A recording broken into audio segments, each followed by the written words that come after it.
35 ನೆನಪಿಟ್ಕೋರಿ. 3ನೇ ಭಾಗ ಬತ್ತ 4ನೇ ಭಾಗದಾಗ 36ರಿಂದ 4ನೇ ಭಾಗ ಎದಕ್ಕೆ ಸಂಬಂಧಿಸೈತಿ? ಅದನ್ನು ಮರಿಬೇಡ್ರಿ. ಮತ್ತು ರಾಜ್ಯ ನೀತಿ ನಿರ್ದೇಶಕ ತತ್ವಗಳದು ಬಂದಾಗ ನೆನಪಿಟ್ಕೊಂಡ್ಬಿಡ್ರಿ. ಎಲ್ಲಿಂದ ಬರ್ತಾವಂದ್ರೆ 36ರಿಂದ 51ನೇ ಆರ್ಟಿಕಲ್ ಒಳಗೆ ಏನು ಬಂದ್ರು ಇದ್ರ ರಿಲೇಟೆಡೇ ಇರ್ತಾವೆ. ಆಮೇಲೆ 51A ದಿಂದ 51K ತನ ಯಾವ ಭಾಗದಾಗ? 4A ಭಾಗದಾಗ. 5ನೇ ಭಾಗ 52ನೇ ಭಾಗ ಹೇಳ್ರಿ. ಸಾರಿ 52 ಯಾವ್ದು 5ನೇ ಭಾಗ ಕೇಂದ್ರ ಸರ್ಕಾರ ಬಂದಾಗ ಎಲ್ಲಿಂದ ಅಂದ್ರೆ 52ರಿಂದ 151 ನೆನಪಿಟ್ಕೋರಿ. 6ನೇ ಭಾಗ 152ರಿಂದ 237 ಬರ್ತೈತಿ. ಯಾವ್ದು 6ನೇ ಭಾಗ ಆತ. 7ನೇ ಭಾಗ ತೆಗಿತಾರೆ. ದೇಶೀಯ ಸಂಸ್ಥಾನಗಳ ಯಾವ ವಿಧಿ ಇಲ್ಲ ಅಂದ್ರೆ ಈಗ ಪ್ರೆಸೆಂಟ್ 238 ಇಲ್ಲ, ಅದನ್ನು 238ನೇದು ಬರ್ತೈತಿ. ಆಮೇಲೆ 9ನೇ ಭಾಗ ಬಂದು ಎಟ್ಟದು 8ನೇ ಭಾಗ ಹೇಳಿಲ್ಲ ನಾ. 8ನೇ ಭಾಗ ಇದು ಕೇಂದ್ರಾಡಳಿತ ಪ್ರದೇಶ ಅಂತ ಬರ್ತಾವಲ್ಲ, ಇವೆಲ್ಲ 8ನೇ ಭಾಗದಾಗ ಬರ್ತಾವೆ. ಎಲ್ಲಿಂದ ಆರ್ಟಿಕಲ್ ಸ್ಟಾರ್ಟ್ ಆಕತಿ? 238 ಮುಗಿದಿತ್ತ. 39ರಿಂದ 42 ನೆನಪಿಟ್ಕೋರಿ. 39ರಿಂದ 42 ಬರೋದರ ಪ್ರಾಕ್ಟೀಸ್ ಮಾಡ್ರಿ. ಯಾಕಂದ್ರೆ ಈ ನಾಳೆ ಎಲ್ಲರ ಆರ್ಟಿಕಲ್ 239ದಿಂದ 242 ತನ ಏನೋ ಆರ್ಟಿಕಲ್ ಕೇಳಿದ್ರೆ ಅಂತೇಳಿ ತಲೆಯಾಗಿ ಎಲಿಮಿನೇಟ್ ಮಾಡ್ಬೋದು. ಆಪ್ಷನ್ ಕೇಂದ್ರಾಡಳಿತ ಪ್ರದೇಶಗಳು ಬಿಟ್ಟು ಏನೋ ಬಂದ್ರೂ ಎಲಿಮಿನೇಟ್ ಮಾಡ್ರಿ. ಅದ್ರ ರಿಲೇಟೆಡ್ ಆನ್ಸರ್ ಏನಿರ್ತೈತಿ ಅದೇ ಇರ್ತೈತಿ. ಯಾಕೆ ಹೇಳಿಕೆ ಒಳಗೆ ಕೇಳಿ ಅಥವಾ ಎಷ್ಟು ಡೆಪ್ತಾಗಿ ಕೇಳಿದ್ರು ಇದು ಆರ್ಟಿಕಲ್ ನೆನಪಿದ್ದು ಅಂತೇಳಿ ಎಲಿಮಿನೇಟ್ ಮಾಡ್ಬೋದು. ಅದಕ್ಕೆ ಹೇಳತ್ನ ಯಾವ್ದಾದ್ರು 8 ಆತ. 9 ಅಂತೂ ನೆನಪಿಡ್ರಿ. 242 ಮುಗಿತಾ. 9A 9B 9 ಎಲ್ಲ 243 ಆರ್ಟಿಕಲ್ನಾಗ ಇದಾವೆ. 243 ಬಿಟ್ಟು ಏನು ಬರಂಗಿಲ್ಲ. ಯಾವ್ದಂದ್ರೆ ಪಂಚಾಯತಿ, ಮುನ್ಸಿಪಾಲ್ಟೀಸ್, ಕೋಆಪರೇಟಿವ್ಸ್. ಇದ್ರೊಳಗೆ ಎಲ್ಲ ಯಾವಾಗ ಕ್ವಶನ್ ಕೇಳಿದ್ರು ಯಾವ ಆರ್ಟಿಕಲ್ ಬರ್ತಾವಂದ್ರೆ 243ನ ಬರ್ತಾವೆ. 243 ಮುಂದೆ ಎಡಿಷನ್ ಬರ್ತಾವೆ. ಈಗ ಹೇಳ್ರಿ 9 ಬಂದಾಗ ಪಂಚಾಯತಿ 243ದಿಂದ 243 ಎಲ್ಲಿ ತನ ಬರ್ತೈತಿ? 1ನೇದು ಪಂಚಾಯತಿಗೆ. 243O ತನ ಬಂದಾಗ ಯಾವುದಂದ್ರೆ ಪಂಚಾಯತಿಗೆ ಬರ್ತದೆ. ಪಂಚಾಯತ್ ಆದಮೇಲೆ ಯಾವುದಂದ್ರೆ ಮುನ್ಸಿಪಾಲ್ಟೀಸ್ ಅಂತ ಬರ್ತೈತಿ. 9A ಯಾವಾಗ 243O ಮುಗಿದಿತ್ತು. O ಆದಮೇಲೆ ಯಾವ್ದು? P.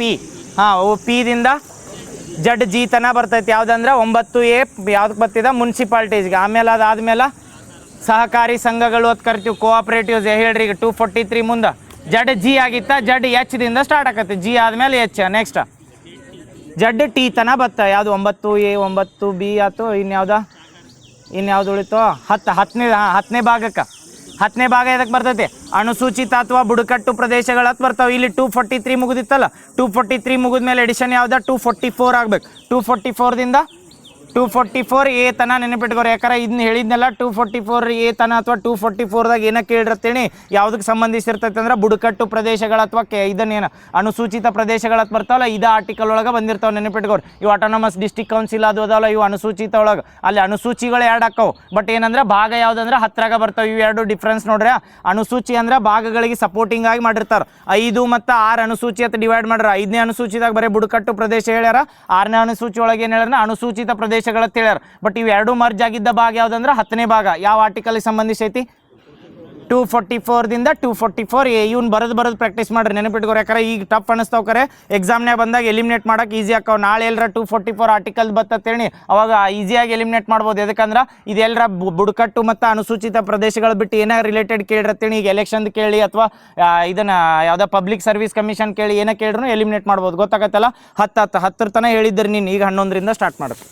11ರಿಂದ ಹೊಸಾದಿಗೆ. ಇಲ್ಲಿ ಎಲ್ಲಿಗೆ ಮುಗಿಸಿರಿ? 240 ಯಾವುದಕ್ಕೆ ಮುಗಿದಿತ್ತು? ಇಲ್ಲಿ 244 ಅಲ್ಲ. 244 ಏದು ಮುಗಿತೀನಿ? 245ದಿಂದ ಸ್ಟಾರ್ಟ್ ಆಗಬೇಕು. 44 ಅಲ್ಲೇ ಮುಗೀತು. 45ದಿಂದ ಸ್ಟಾರ್ಟ್ ಮಾಡಿರಿ. 45ದಿಂದ ಎಲ್ಲಿ ತನ? 245ದಿಂದ 263. ಈ 263 ಹೆಂಗೆ ನೆನಪಿಟ್ಕೊಬಂದ್ರೆ ನಮ್ಮಲ್ಲಿ ಗೊತ್ತೈತಿ. ಇಂಟರ್ ಸ್ಟೇಟ್ ಕೌನ್ಸಿಲ್ ಬಂದಾಗ ಎಲ್ಲಿ ಬರ್ತೈತಿ? 263ದಾಗ ಬರ್ತೈತಲ್ಲ. 11ನೇ ಭಾಗ ಏನು ಹೇಳ್ತೈತಿ? ಕೇಂದ್ರ ಮತ್ತು ರಾಜ್ಯಗಳ ಒಕ್ಕೂಟ. ಕೇಂದ್ರ ಮತ್ತು ರಾಜ್ಯಗಳ ಸಂಬಂಧದ ಬಗ್ಗೆ ಹೇಳ್ತೈತಿ. ಇದ್ರ ಮ್ಯಾಲೆ ಕೇಳಿರ್ತಾರೆ. 263 ಆರ್ಟಿಕಲ್ ತನ ಬರ್ತೈತಿ. ಇಲ್ಲಿ 244 ಎಲ್ಲಿಗೆ ಮುಗಿದಿತ್ತು ಅಂದ್ರೆ 244A ಅಂದ್ರೆ 10ನೇ ಭಾಗ. 11ನೇ ಭಾಗ ಬಂದ್ರೆ ಕೇಂದ್ರ ಮತ್ತು ರಾಜ್ಯಗಳ ಸಂಬಂಧ. ಅದ್ರ ನೆಕ್ಸ್ಟ್ ಎಡಿಷನ್ ಯಾವ್ದು ಬರ್ತದೆ? ಇಲ್ಲಿ 244 ಮುಗಿದಿತ್ತಾ. 245ದಿಂದ ಸ್ಟಾರ್ಟ್ ಮಾಡ್ರಿ. 245ದಿಂದ ಎಲ್ಲಿ ತನ ಅಂದ್ರೆ 263 ನೆನಪಿರ್ತೈತಲ್ಲ. ನಾಳೆ ಎಕ್ಸಾಮ್ನಾಗ 263 245 ರಿಲೇಟೆಡ್ ಏನೋ ಬಂದ್ರೆ ಕೇಂದ್ರ ಮತ್ತು ರಾಜ್ಯಗಳ ಸಂಬಂಧ ಇರ್ತಾವಲ್ಲ, ಅದರ ನಡುವೆ ಬರ್ತೈತಿ. ಅದಾದ್ಮೇಲೆ ನೆಕ್ಸ್ಟ್ 263 ಮುಗೀತು. 63 ಆದಮೇಲೆ 64ದಿಂದ ಸ್ಟಾರ್ಟ್ ಮಾಡೋದು. 64 ಆದಮೇಲೆ ಹೆಂಗೆ ಸೆಕೆಂಡ್ ನೆನಪಿಟ್ಕೋಬೇಕಂದ್ರೆ 12ನೇದ ನಮ್ಮಲ್ಲಿ ಇದನ್ನು ಮೂಲಭೂತ ಹಕ್ಕುಗಳು ಪ್ರೆಸೆಂಟ್ ಎಷ್ಟು ಅದಾವ್ರಿ? ಎಷ್ಟು ಅದಾವೆ ಮೂಲಭೂತ ಹಕ್ಕುಗಳು? 6 ಮೂಲಭೂತ ಹಕ್ಕುಗಳು ಅದಾವೆ. ಇವಕ್ಕೆಲ್ಲರ ಚ್ಯುತಿ ಉಂಟಾದ್ರೆ ಎಲ್ಲಿ ಹೋಗ್ತೀವಿ ಅಂದ್ರೆ 32ನೇ ವಿಧಿ ಪ್ರಕಾರ ಸುಪ್ರೀಂ ಕೋರ್ಟ್ಗೆ ಹೈಕೋರ್ಟ್ಗೆ ಹೋಗ್ತೀವಿ. ಇದ್ರೊಳಗೆ 7ನೇದು ಒಂದಿತ್ತು ಆಸ್ತಿ ಹಕ್ಕು ಅಂತ. ಆಸ್ತಿ ಹಕ್ಕು ಮೂಲಭೂತ ಹಕ್ಕು ಐತೋ ಇಲ್ಲ? ಈಗ ಇಲ್ಲಲ್ಲ. ಎಲ್ಲಿ ಹಾಕಿರೋದನ್ನು? ಕಾನೂನು ಹಕ್ಕು ಮಾಡ್ರಿ. ಲೀಗಲ್ ರೈಟ್ಸ್ ಅಂತ ಮಾಡ್ರಿ. ಎಲ್ಲಿ ಮಾಡ್ರು? 300A ಆತಲ್ಲ. ಇದು ನೆನಪಿಟ್ಕೋರಿ. ಇಲ್ಲಿ 263 ಮುಗೀತತ್ತೇಳಿ 264ದಿಂದ ಎಲ್ಲಿ ತನ ಅಂದ್ರೆ 300A ಎದಕ್ಕಂದ್ರೆ ಅಲ್ಲೇ ಐತಿ ಫೈನಾನ್ಸ್ ಪ್ರಾಪರ್ಟಿ ಕಾಂಟ್ರಾಕ್ಟ್ ಎಲ್ಲ ಎಲ್ಲಿ ಬರ್ತಾವಂದ್ರೆ 12ನೇ ಭಾಗದಾಗ ಬರ್ತಾವಲ್ಲ. ಹಿಂಗೆ ನೆನಪಿಟ್ಕೋರಿ 300A ಆರ್ಟಿಕಲ್ ಕೇಳಿರ್ತಾರೆ ನೋಡಿ. ಯಾಕಂದ್ರೆ ಎಷ್ಟನೇ ಅಮೆಂಡ್ಮೆಂಟ್ ಪ್ರಕಾರ ಹಾಕ್ತಾರೆ ಹೇಳ್ರಿ ನೋಡು ಅಲ್ಲಿ ಇದನ್ನ ಮತ್ತೆ ಎಲ್ಲಿಂದ ಹಾರಬಾರ್ದು. 42ನೇ ಅಮೆಂಡ್ಮೆಂಟ್ ಅಥವಾ 44ನೇ ಅಮೆಂಡ್ಮೆಂಟ್ ತಿದ್ದುಪಡಿ ಯಾವುದು? 44ನೇ ತಿದ್ದುಪಡಿ ಪ್ರಕಾರ ಮೂಲಭೂತ ಹಕ್ಕು, ಮೊದಲ ಮೂಲಭೂತ ಹಕ್ಕು ಅಂತ ಕನ್ಸಿಡರ್ ಮಾಡ್ತೀರಿ ಯಾವ್ದಂದ್ರೆ ನಮ್ದು ಏನಾರ ಪ್ರಾಪರ್ಟಿ ಆಸ್ತಿ ಹೊಂತಿರ್ದಿದ್ದಿಲ್ಲ ಅದು ಎದಕ್ಕೆ ಅಲ್ಲಿ ತೆಗೆದು ಹಾಕ್ತಾರಂದ್ರೆ ಆಸ್ತಿ ಇರ್ತೈತಿ. ಈಗ ನಮ್ದೊಂದು ಪ್ರಾಪರ್ಟಿ ಅಥವಾ ಮನಿ ಇರ್ತೈತಿ ಅಥವಾ ನಮ್ದೊಂದು 2 ಎಕರೆ ಜಮೀನು ಇರ್ತೈತಿ ಅಂತ ತಿಳ್ಕೊರಿ. ಆ ಜಮೀನು ನಮ್ದು ಮೂಲಭೂತ ಹಕ್ಕು ಅಂತ ಎಲ್ಲರ ಕನ್ಸಿಡರ್ ಮಾಡಿದ್ರೆ ಅಂತೇಳಿ ಈಗ ನಮ್ಗೆ ಯಾರ ಈಗ ರೀಸೆಂಟಾಗಿ ಎಕ್ಸಾಂಪಲ್ ಅಂದ್ರೆ ಇಲ್ಲಿ ಇದನ್ನ ಆಲ್ಮಟ್ಟಿ ಡ್ಯಾಮ್ನ ವಿಸ್ತರಣೆ ಜಾಸ್ತಿ ಮಾಡ್ಬೇಕಂದಾರ. ಹೌದಾ, ಆಲ್ಮಟ್ಟಿದ ಏನು ಹೈಟ್ ಜಾಸ್ತಿ ಮಾಡ್ತಂದಾರಲ್ಲ, ಎಷ್ಟೋ ಹಳ್ಳಿಗಳದೊಳಗೆ ಎಷ್ಟೋ ಎಕರೆ ಜಮೀನು ಹೋಗ್ತಿರ್ತೈತಿ. ಅದು ಅಕಸ್ಮಾತ್ ಎಲ್ಲರ ಆಸ್ತಿ ಮೂಲಭೂತ ಹಕ್ಕು ಹತ್ತಿತ್ತೇಳಿ ಅವ್ರದೊಂದು 50 ಎಕರೆ ಜಮೀನು ಅಥವಾ 10 ಎಕರೆ ಜಮೀನು ಇದ್ದವ್ರು ನಮ್ದು ಮೂಲಭೂತ ಹಕ್ಕು ಐತೆ ನಾವು ಕೊಡಂಗಿಲ್ಲ ಅಂತ ಹೇಳ್ತೀರ. ಇವಕ್ಕೆ ಲೀಗಲ್ ರೈಟ್ ಎದಕ್ಕೆ ಮಾಡ್ತಾರಂದ್ರೆ ಲೀಗಲ್ ರೈಟ್ ಅಂತ ಯಾಕಂದಾರಂದ್ರೆ ಲೀಗಲ್ ಆಗಿ ತಗೋಬಹುದು. ಬಟ್ ಎಲ್ಲರ ನಮ್ಮ ಕೇಂದ್ರ ಸರ್ಕಾರ ಅಥವಾ ರಾಜ್ಯ ಸರ್ಕಾರಕ್ಕೆ ಅದು ನೆಸೆಸರಿ ಇತ್ತು ಅಥವಾ ನೀಡ್ ಇತ್ತು ಅಥವಾ ಮೂಲ ಸೌಕರ್ಯ ಅಭಿವೃದ್ಧಿಗೆ ಬೇಕಾತಿತ್ತು ಅಂತೇಳಿ ಆ ಲೀಗಲ್ ರೈಟ್ಸ್ನ ವೈಲೇಟ್ ಮಾಡ್ಬೋದು ಕಾಯ್ದೆ ಮಾಡಿ. ಅದ್ರ ಸಂಬಂಧ ಎಲ್ಲಿ ಹಾಕ್ತಾರಂದ್ರೆ ಅದನ್ನು 12ನೇ ಭಾಗದಾಗ ಹಾಕ್ತಾರೆ. ನೆನಪಿಟ್ಕೋರಿ ಅದಕ್ಕೆ 300A ಅಲ್ಲಿ ಹೋಗೈತೆ ಅಂದ್ರೆ ಯಾಕಂದ್ರೆ 31ನೇದಿತ್ತಲ್ಲ 31ನೇ ಆರ್ಟಿಕಲ್ ಒಳಗೆ ಇತ್ತು ಮೂಲಭೂತ ಹಕ್ಕು ಅಂತ ಅದನ್ನು ಎಲಿಮಿನೇಟ್ ಮಾಡಿ ಎಲ್ಲಿ ಹಾಕ್ತಾರಂದ್ರೆ 300A ಯಾವ ಭಾಗನಾಗ ಹಾಕ್ಯಾರಂದ್ರೆ 12ನೇ. ನೆನಪಿಟ್ಕೋರಿ ಗೊತ್ತಾತಲ್ಲ ಎಷ್ಟನೇ ಅಮೆಂಡ್ಮೆಂಟ್ ಅಥವಾ ಎಷ್ಟನೇ ತಿದ್ದುಪಡಿ ಪ್ರಕಾರ ಎಲ್ಲಿ ಹಾಕ್ತಾರೆ ಮೂಲಭೂತ ಹಕ್ಕು ತೆಗೆದ 44ನೇ ತಿದ್ದುಪಡಿ ಪ್ರಕಾರ. ನೆನಪಿಟ್ಕೋರಿ 44ನೇ ತಿದ್ದುಪಡಿ ಪ್ರಕಾರ 12ನೇ ಭಾಗದಾಗ ಹೋಗ್ತು. ಎಲ್ಲಿಂದ ಬಂದು ಅಲ್ಲಿ 245ದಿಂದ 300A ಆಯ್ತು. ಕರೆಕ್ಟ್ ಅಲ್ಲ? 12ನೇದು 13ನೇ ಭಾಗ ಇದಕ್ಕೆ ಸಂಬಂಧಿಸೈತಿ. 12ನೇ ಭಾಗ ಏನಿತ್ತು ಆಸ್ತಿ ಪ್ರಾಪರ್ಟಿ ರೊಕ್ಕ ಗಿಕ್ಕ ಎಲ್ಲ ಬಂದ್ರೆ 12ನೇ ಭಾಗದಾಗ. ಈಗ ರೊಕ್ಕ ಕೈಯಾಗ ಬಂದ್ವಲ್ಲ ಅವ್ನು ವ್ಯಾಪಾರ ಮಾಡ್ಬೇಕಲ್ಲ, ವ್ಯಾಪಾರ ಅಥವಾ ಏನರ ವಿನಿಮಯ ಮಾಡ್ಬೇಕಾರೆ ಯಾವುದಂದ್ರೆ 13ನೇ ಭಾಗ ಬರ್ತೈತಿ. ಇದಕ್ಕೆ ಆತರ ಏನಂದ್ರೆ ನಾವು ದೇಶದಾಗ ವಿನಿಮಯ ಮಾಡ್ತೀವಲ್ಲ ಏನತ್ತಾರ ಅದಕ್ಕೆ ಟ್ರೇಡ್ ಆ್ಯಂಡ್ ಕಾಮರ್ಸ್ ಅಂತ ಕರಿತೀವಿ. ವಾಣಿಜ್ಯ ಮತ್ತು ವ್ಯಾಪಾರ ಒಪ್ಪಂದಗಳಾಗೋದು ಯಾವ ಭಾಗನಾಗ ಅಂದ್ರೆ 13ನೇ ಭಾಗದಾಗ. ಇಲ್ಲಿ 300A ಮುಗಿದಿತ್ತಲ್ಲ, ಈಗ 300A ಮುಗಿತತ್ತೇಳಿ 300 ಆರ್ಟಿಕಲ್ ಮುಗ್ದಂಗೆ ಈಗ 301ನೇ ಆರ್ಟಿಕಲ್ದಿಂದ ಸ್ಟಾರ್ಟ್ ಮಾಡ್ಬೇಕು. 301ನೇದಿಂದ 307 301 to 307 ನೆನಪಿಟ್ಕೋರಿ. ಇದು ಎಷ್ಟನೇ ಭಾಗಕ್ಕೆ ಬರ್ತೈತೆ ಅಂದ್ರೆ 13ನೇ ಭಾಗ 307 ತನ ಬರ್ತೈತೆ. 13ನೇ ಭಾಗ ನೆನಪಿರ್ತೈತಿ 301 to 307. ಅದಾದ್ಮೇಲೆ ಈಗ 3 ಹೇಳ್ರಿ 1 ಹಿಡ್ದು 11ನೇ ಭಾಗ ಎಲ್ಲಿಂದ ಎಲ್ಲಿಗೆ ಹೇಳ್ರಿ. ಇವನ್ನ ರಿವಿಷನ್ ಆಗುತ್ತಾನ ಬಿಡಂಗಿಲ್ಲ. ನೆನಪಿಟ್ಕೋರಿ ಇವ್ನು ನೆನಪಿಟ್ಕೊಳ್ಬೇಕು. ಈಗ ಬ್ಯಾಸ್ರಕ್ಕವು ಯಾವ ಕ್ವಶನ್ ಓದಕ್ಕೆ ಬ್ಯಾಸ್ರಕ್ಕಿರ್ತಾವೆ ಎಕ್ಸಾಮ್ನಾಗ ಅವನ್ನ ಕೇಳ್ತಿರ್ತಾರ ಅವ್ರು. ಇವ್ ನೆನಪಿಟ್ಟಿರ್ತೇಳಿ ಎಲಿಮಿನೇಟ್ ಮಾಡಕ್ಕೆ ಈಸಿ ಆಕೈತೆ ಅಂತ ಹೇಳ್ಕೊಡತ್ನ. 11ನೇದು ಹೇಳ್ರಿ ನೋಡು ಎಲ್ಲಿಂದ ಎಲ್ಲಿಗೆ 244 ಎಲ್ಲಿ 244 ಅಲ್ಲಿ ಮುಗಿತಾ 10ನೇ ಭಾಗನಾಗ 244 ಮುಗಿದೈತೆ. ಅದಾದ್ಮೇಲೆ ಯಾವ್ದು ಬರ್ತದೆ 245 to 263 ಬತ್ತು. ಯಾವುದಿದೆ ಟ್ರೇಡ್ ಕಾಮರ್ಸ್ ಇದನ್ನು ಯಾವುದೋ ರಾಜ್ಯ ಮತ್ತು ಕೇಂದ್ರಗಳ ಇದನ್ನು ಸಂಬಂಧ ಬರ್ತದೆ. 263 ಆದಮೇಲೆ ಯಾವುದಂದ್ರೆ 64. ಇವು ಬರೋದು ಪ್ರಾಕ್ಟೀಸ್ ಮಾಡೋಕೆ ಲಿಂಕ್ ನೆನಪಿರ್ತಾವೆ. 63 ಆತ 64ದಿಂದ ಎಲ್ಲಿ ತನಕ ಹೋಗ್ಬೇಕಂದ್ರೆ ಆಸ್ತಿ ಬರ್ತೈತೆ ಅಂತ ನೆನಪಿಟ್ಕೋರಿ. ತಲೆಯಾಗ ಆಸ್ತಿ ಅಂತ ಬಂದಾಗ 44ನೇ ತಿದ್ದುಪಡಿನೂ ನೆನಪಿಟ್ಕೋರಿ. ಮತ್ತು ಎಲ್ಲಿತ್ತು ಮೂಲಭೂತ ಹಕ್ಕದಾಗಿತ್ತು ಆಗ ಏನಾಗೈತೆ ಅಂದ್ರೆ ಕಾನೂನು ಅಥವಾ ಲೀಗಲ್ ರೈಟ್ ಆಗೈತಿ. ಯಾವುದೋ 300A ಬತ್ತು. 300 ಆದಮೇಲೆ ಯಾವ್ದು ಬರ್ತದೆ ನೆಕ್ಸ್ಟ್ 300 ಆದಮೇಲೆ 301ರಿಂದ ಸ್ಟಾರ್ಟ್ ಮಾಡ್ಬೇಕು. 301ರಿಂದ 307 13ನೇ ಭಾಗ ಆತ. 14ನೇ ಭಾಗ ಇದ್ರ ಮೇಲೂ ಕೇಳಿರ್ತಾರೆ ನೋಡಿ. 14ನೇ ಭಾಗ ಇಂಪಾರ್ಟೆಂಟ್ ಎದ್ರ ಸಲ್ ಐತಿ ಇದ ಯಾವ್ದಕ್ಕೆ ಬರ್ತದೆ 14ನೇ ಭಾಗ UPSC ಪ್ಲಸ್ KPSC ಅಂತ ಬರ್ತೈತಿ. ಇಲ್ಲಿ ಎಷ್ಟು ಮುಗಿಸಿದ್ವಿ 307 307 ಅಂತ ಬತ್ತ. 307 ಆದ್ಮೇಲೆ ಸ್ಟಾರ್ಟ್ ಅಲ್ಲಿ ಇದಾಕತಿ 308ದಿಂದ ಸ್ಟಾರ್ಟ್ ಆಕತಿ. 308ರಿಂದ ನೆಕ್ಸ್ಟ್ 308ರಿಂದ ಎಲ್ಲಿ ತನ 323 ತನ ಬರ್ತೈತಿ. ಯಾಕಂದ್ರೆ 324 ಅಂತ ಬರ್ತೇಳಿ ಎಲ್ಲಿ ಬರ್ತೈತಿ ಹೇಳ್ರಿ ಅದ. ಇದು ನೆನಪೈತಲ್ಲ 324 ಕೇಳಿರ್ತೀರಿ. ಇಲ್ಲಿ 323 ತನ ನೆನಪಿಟ್ಕೋರಿ. ಎಲ್ಲಿಂದ ಹೇಳ್ರಿ ಇನ್ನೊಮ್ಮೆ ಇದನ್ನ 14ನೇ ಭಾಗ ಬಂದಾಗ 308ರಿಂದ 323 A B ಮತ್ತು ಅದ ಟ್ರಿಬ್ಯುನಲ್ಸ್ ಬರ್ತದೆ ಹೇಳ್ತನದು. ಈಗ ಯಾವ್ದು ಎಷ್ಟನೇ ಭಾಗ ಹೇಳಿದ್ವು ಎಲ್ಲಿ ಹೋದ್ವು 14ನೇ ಭಾಗ ಎಲ್ಲಿಂದ ಹೇಳಿದ್ವಿ ಅಲ್ಲಿ 307 ತನ ಮುಗಿದಿತ್ತಾ. 307 ಆದ್ಮೇಲೆ ನೆಕ್ಸ್ಟ್ ಎಷ್ಟ ಕಣ್ಣು ಮುಚ್ಚು ಒಟ್ಟು 308ರಿಂದ ಎಲ್ಲಿ ತನ ಹೋಗತ್ತೆ ಅಂದ್ರೆ 323 ಇದೆ. ಅದಕ್ಕಂದ್ರೆ ನಾಳೆ ಕೇಳಿರ್ತಾರೆ ಡಾಕ್ಟ್ರಿನ್ ಆಫ್ ಪ್ಲೇಜರ್ ಆರ್ಟಿಕಲ್ ಯಾವ್ದು ಹೇಳ್ತೈತಿ ಅಥವಾ ಡೈರೆಕ್ಟ್ ಕೇಳಿದತ್ತೇಳಿ 310ನೇ ವಿಧಿ ಏನು ಹೇಳ್ತೈತೆ ಅಂದಾಗ ಈ ವಿಧಿ ನೆನಪಿತ್ತೇಳಿ ಯಾವ ಭಾಗಕ್ಕೆ ಸಂಬಂಧಿಸೈತೆ ಅಂತೇಳಿ ಅದ್ರೊಳಗೆ ಆಪ್ಷನ್ 4 ಬೇಕಾದ ಕೊಡ್ಲಿ. ಕೇಂದ್ರ ಮತ್ತು ಕೇಂದ್ರ ನಾಗರಿಕ ಮತ್ತು ರಾಜ್ಯ ನಾಗರಿಕ ಸೇವಾ ಬಿಟ್ಟರೆ ತೆಗೆದು ಹೋಗ್ಯಾಕೆ ಬರ್ತೈತೆ. ಯಾಕಂದ್ರೆ 311 310ನೇ ವಿಧಿ ಬರ್ತಾವೆ ನೆನಪೈತ್ರಿ. 311ನೇ ವಿಧಿ ಏನು ಹೇಳ್ತೈತೆ ಹೇಳಿ. ಇವೆರಡು ನಾಗರಿಕ ಸೇವಾ ಅಂತೇಳಿ 311 310 ಕೇಳೋಣ 311 ಕೇಳೋಣ. 311 ಗೊತ್ತೈತಲ್ಲ ಯಾವುದಕ್ಕೆ 311 ಗೌರ್ಮೆಂಟ್ ಜಾಬ್ ಮಾಡಿರ್ತಾರ ತಿಳ್ಕೊರಿ. ಒಮ್ಮೆ ಗೌರ್ಮೆಂಟ್ ಜಾಬ್ನಾಗ ಹೋದ್ರತ್ತೇಳಿ ನಿಮ್ಗೆ ಏನೂ ಇರಲ್ದ ತೆಗೆದು ಯಾಕೆ ಬರಂಗಿಲ್ಲ. ಅದಕ್ಕೆ ಸೆಕ್ಯೂರಿಟಿ ಅಂತ ಕರೀತಾರೆ ನೆನಪೈತಲ್ಲ.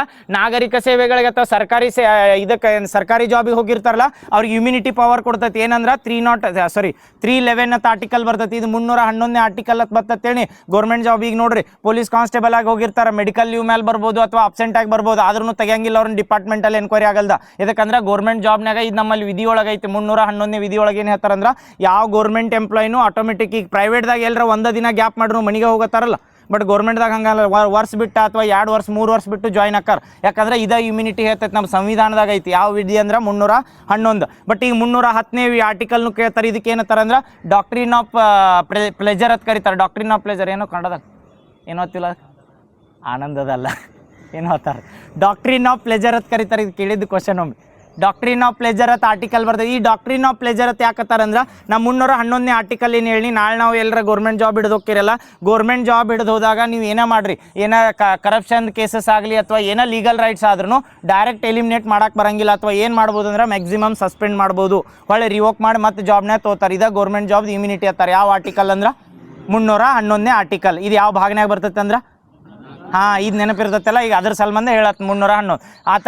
ಈಗ 311 ಏನೈತೆ ಅಂದ್ರೆ ಗೌರ್ಮೆಂಟ್ ಜಾಬ್ನಾಗ ಇಮ್ಯುನಿಟಿ ಐತಿ. ಬಟ್ 310 ಏನಂದ್ರೆ ಡಾಕ್ಟ್ರಿನ್ ಆಫ್ ಪ್ಲೆಜರ್ ಇರ್ತಾರೆ. ಈಗ IAS IPS ಆಫೀಸರ್ಗಳು ಇರ್ತಾರೆ, ಅವ್ರು ನಾವು ಏನು ಮಾಡ್ರೂ ಆಗಂಗಿಲ್ಲ. ಈಗ ರೀಸೆಂಟಾಗಿ ಆಗೈತೆ ನೋಡ್ರಿ, ಯಾರ್ದವ್ರು ಈಗ ಹೊಳೆ ತೊಗೊಂಡ್ರಲ್ಲ, ಸಸ್ಪೆಂಡ್ ಆಗಿದ್ದು, ಹೊಳೆ ತೊಗೊಂಡು ಏನೋ ಉನ್ನತ ಅಧಿಕಾರಿ ಕೊಟ್ರಲ್ಲ, ಯಾರು ರಣ್ಯರ್ ಅವ್ರದ್ದು ಅಪ್ಪೋ ಯಾರು ರಾಮಚಂದ್ರ ರಾವ್ದು ಬಂದೈತಲ್ಲ, ಇಂಥವ್ರು ಏನರ ಕೆಲಸ ಮಾಡಿರತ್ತೇಳಿ ಅಂಥವ್ರಿಗೆ ಡಾಕ್ಟ್ರಿನ್ ಆಫ್ ಪ್ಲೆಜರ್ ಅಂತ ಆರ್ಟಿಕಲ್ ಐತಿ. 311ನೇ ಆರ್ಟಿಕಲ್ ಮಾಡಿ ಏನು ಮಾಡ್ಬೋದು ಅಂದ್ರೆ ಅವ್ರು ಸಸ್ಪೆಂಡ್ ಆದರೂ ಹೊಳೆ ಬರ್ತೀವತ್ತು ಕೂತಿರ್ತಾರೆ ತಿಳ್ಕೊರಿ. ಡಾಕ್ಟ್ರಿನ್ ಆಫ್ ಪ್ಲೆಜರ್ ಯಾವಾಗ ಅಪ್ಲೈ ಆಕೈತೆ ಅಂದ್ರೆ ಇದು ಪ್ರೆಸಿಡೆಂಟ್ ಅಥವಾ ಗವರ್ನರ್ ಏನೈತಲ್ರಿ, ಅವ್ರು ಸ್ವಂತ ಅವ್ರಿಗೆ ಇಚ್ಛೆ ಇರುತ್ತಾನೆ ಅಷ್ಟೇ ಗೌರ್ಮೆಂಟ್ ಜಾಬ್ನಾಗ ಇರ್ಬೋದು, ಇಲ್ಲಾರ ಡೈರೆಕ್ಟ್ ಎಲಿಮಿನೇಟ್ ಮಾಡ್ಬೋದು. ಇದು ನೆನಪಿಟ್ಕೋರಿ. ಯಾವ ಆರ್ಟಿಕಲ್ ಅಂದ್ರೆ ಎರಡೂ ಕಡೆ ಕೊಟ್ಟಾರ. 311ನೇಗ ನಮಗೆ ಇಮ್ಯುನಿಟಿನೂ ಕೊಟ್ಟಾರ, 310ರಾಗ ಎಲ್ಲರ ಭಾಳ ಜಿಗ್ದಾಡಿದ್ವಿ ಅಂತೇಳಿ ತೆಗೆದೋಗ್ಯಾಕೆ ಪರ್ಮಿಷನ್ ಕೊಟ್ಟರೆ. ಯಾರಿಗೆ ಅಂದ್ರೆ ಅದ ಸೆಂಟ್ರಲ್ದಾಗ ಸ್ಟೇಟ್ದಾಗ ಇಬ್ಬರಿಗೆ ಇರ್ತದೆ, ಪ್ರೆಸಿಡೆಂಟ್ಗೆ ಬಿಟ್ಟರೆ ಗವರ್ನರ್. ಗೊತ್ತಾತಲ್ಲ. ಇದು ಯಾವ ಭಾಗನಾಗ ಹೇಳ್ರಿ? ಈಗ 14ನೇ ಭಾಗ. ಎಲ್ಲಿಂದ ಸ್ಟಾರ್ಟ್ ಆಕತಿ? 308ರಿಂದ 323. ಈಗ 323 ಆತ. ಈ 323A ಮತ್ತು 23B ಮಣ್ಣಿನ ಕ್ವಶನ್ ಕೇಳಿದ್ರಿ, ಎದ್ರ ಸಂಬಂಧ ಬರ್ತಾವ? ಇದು ನೆನಪಿಟ್ಕೋರಿ. ಯಾಕೆ ಇವು ಆರ್ಟಿಕಲ್ ಅಂದ್ರೆ ಭಾಗಗಳು ನೆನಪಿದ್ದು ಅಂತೇಳಿ. ಈ ಆರ್ಟಿಕಲ್ ನೆನಪಿದ್ರೆ ಸಂವಿಧಾನ ಮುಗಿದ ಭಾಗಗಳದಾಗ ಅನುಸೂಚಿ ಒಳಗೆ ಪ್ರಸ್ತಾವನೆದಾಗ ಇವ್ರ ಭಾಗದ ನಿಮಗೆ ಎಲ್ಲರ ಆರ್ಟಿಕಲ್ಸ್ ನೆನಪಿದ್ದು ಅಂತೇಳಿ ಕ್ವಶನ್ ಬೇಕಾದ ವಿಧಿ ಮೇಲೆ ಕೇಳಿದ್ರು ನೀವು ಎಲಿಮಿನೇಟ್ ಮಾಡಿ ಆಪ್ಷನ್ ಹಾಕ್ಬೋದು. ಅದ್ರ ಸಂಬಂಧ ಹೇಳತ್ತೀನಿ. ಈಗ ಟ್ರಿಬ್ಯುನಲ್ಸ್ ಅಂತ ಬರ್ತಾವೆ, ನ್ಯಾಯ ಮಂಡಳಿಗಳು ಅಂತೇಳಿ ಮಾಡ್ತಾರೆ, ಗೊತ್ತೈತಲ್ರಿ. KAT ಅಂತ ಬರ್ತೈತಿ, CAT ಅಂತ ಬರ್ತೈತಿ. KAT ಅಂದ್ರೆ ಕರ್ನಾಟಕ ಅಡ್ಮಿನಿಸ್ಟ್ರೇಟಿವ್ ಟ್ರಿಬ್ಯುನಲ್. ಈ ಗೌರ್ಮೆಂಟ್ ಜಾಬ್ನಂದ ಅಂತ ಹೇಳಿನಲ್ಲ, 6 ವರ್ಷ ಎಲ್ಲರ ಬಿಟ್ಟು ಹೋಗಿರ್ತಾರೆ ತಿಳ್ಕೊರಿ. ಅವ್ರು ಏನು ಮಾಡ್ತಾರೆ ಅಂದ್ರೆ KAT ಹೋಗ್ತಾರೆ, ಅಡ್ಮಿನಿಸ್ಟ್ರೇಟಿವ್ ಟ್ರಿಬ್ಯುನಲ್ಗೆ ಹೋಗಿ ನಮ್ಮ ಹೊಳೆ ತಗೋರಿ, ಮೆಡಿಕಲ್ ರಿಪೋರ್ಟ್ ಅದು ಹಚ್ಚಿ ತಗೋತೀವಲ್ಲ, ಇವ ಟ್ರಿಬ್ಯುನಲ್ಸ್ ಅತ್ತಾರ, ನ್ಯಾಯ ಮಂಡಳಿಗಳು ಅಂತ ಬರ್ತಾವೆ. ಅದರದ್ದು ವಿಧಿ ಯಾವುದಂದ್ರೆ 323A ಮತ್ತು 323B ತನ ಏನು ರಿಲೇಟೆಡ್ ಬರ್ತಾವೆ. A B ಎದಕ್ಕೆ ಬಂದ್ರು ಎದಕ್ಕಂದ್ರೆ ಟ್ರಿಬ್ಯುನಲ್ಸ್ ಅಥವಾ ನ್ಯಾಯ ಮಂಡಳಿಗಳು. 14A ಆತ, 14B ಬರ್ರಿ. ಸಾರಿ 14A ಆದ್ಮೇಲೆ 14B ಇಲ್ಲಿ ಎಷ್ಟನೇ ವಿಧಿ? 15ನೇದು ಹೇಳಿದ್ದು ಹೇಳ್ರಿ. ಈಗ ರೀಸೆಂಟಾಗಿ ನ್ಯೂಸ್ನಾಗ ಐತೆ ಚುನಾವಣಾ ಆಯೋಗದ ಆರ್ಟಿಕಲ್ ಎಲ್ಲಿಂದ ಸ್ಟಾರ್ಟ್ ಆಕವು? ಇಲ್ಲಿ ಎಷ್ಟು ಮುಗೀತು? 323 ಮುಗೀತು. 24ರಿಂದ 29 ತನಕ ಬರ್ತದೆ. ಇವತ್ತಿಷ್ಟ 5 ನೆನಪಿಟ್ಕೋರಿ, ಮತ್ತೆ ಕನ್ಫ್ಯೂಸ್ ಆಗಬಾರ್ದು. ಈಗ 11ರಿಂದ ಹೇಳ್ತೀರಿ ಒಮ್ಮೆ, ಲಾಸ್ಟ್ ಒಂದು ಸರಿ 11ರಿಂದ ಹೇಳ್ರಿ. 11ನೇ ಭಾಗ ಎಲ್ಲಿಂದ ರೀ? 245 to 263. 245 to 263 11ನೇ ಭಾಗ. ಮಗ್ಲು ಯಾರೋ ಹೇಳತ್ತಾರತ್ತಲ್ಲ ಕಿವಿ ನಿಮ್ಮದು ಒಟ್ಟಾಗ ಏನಂದ್ರೆ ನೀವು ಹೊಳ್ಳಿ ಕಣ್ಣು ಮುಚ್ಚಿ ಒಟ್ಟು ನೀವು ನೆನಪಿಟ್ಕೋರಿ. ಏನಂದ್ರೆ 245 to 263 ಯಾವ್ದು? 11ನೇ ಭಾಗ. 12ನೇ ಭಾಗ 26. ಅಲ್ಲಿ 63 ಮುಗೀತಲ್ಲ, ನೆಕ್ಸ್ಟ್ ಯಾವ್ದು ಬರ್ತೈತಿ? 64. 64ರಿಂದ 300A ಅಂತ ಹೇಳಿನಲ್ಲ, ಯಾವ್ದು ಬರ್ತದೆ? 300A article. ಡೈರೆಕ್ಟ್ 300A ವಿಧಿ ಕೇಳ್ಯಾರ ಭಾಳ ಸರಿ. ಎದಕ್ಕೆ ಬಂದೈತೆ ಅಂದ್ರೆ ಆಸ್ತಿಗೆ ಸಂಬಂಧಿಸಿದ ಆಸ್ತಿ ಹಕ್ಕು ಏನೈತಿ ಪ್ರೆಸೆಂಟ್ ಅಂದ್ರೆ ಕಾನೂನು ಹಕ್ಕು ಐತಿ, ಹೊರತಾಗಿ ಮೂಲಭೂತ ಹಕ್ಕು ಅಲ್ಲ. ಅದಾತ 300 ಆತು. 300 ಆದ್ಮೇಲೆ 301ರಿಂದ 307 ಯಾವ ಭಾಗ? 300 ಆತಲ್ಲ, 301ರಿಂದ 7 ತನ 307. 301 to 307 ಯಾವ ಭಾಗ? 13ನೇ ಭಾಗ. 13ನೇ ಭಾಗ ಎದಕ್ಕೆ ಸಂಬಂಧಿಸಿರ್ತೈತಿ?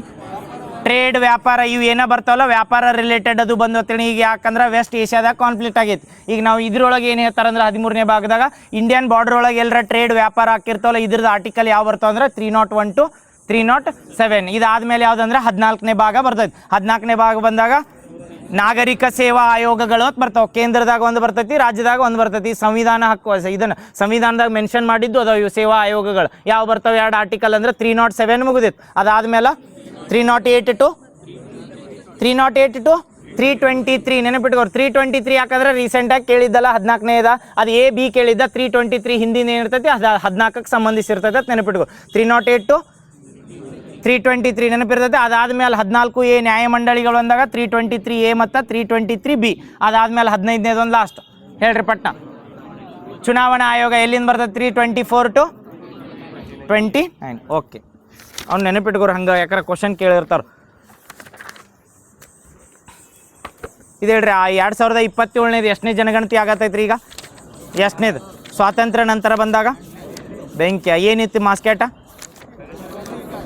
ಏನ ಪ್ರಗತಿ ಮತ್ತು ವಿಕಾಸ್ ವಿಶೇಷತೆ ಏನೈತೆ ಅದ್ರದ್ದು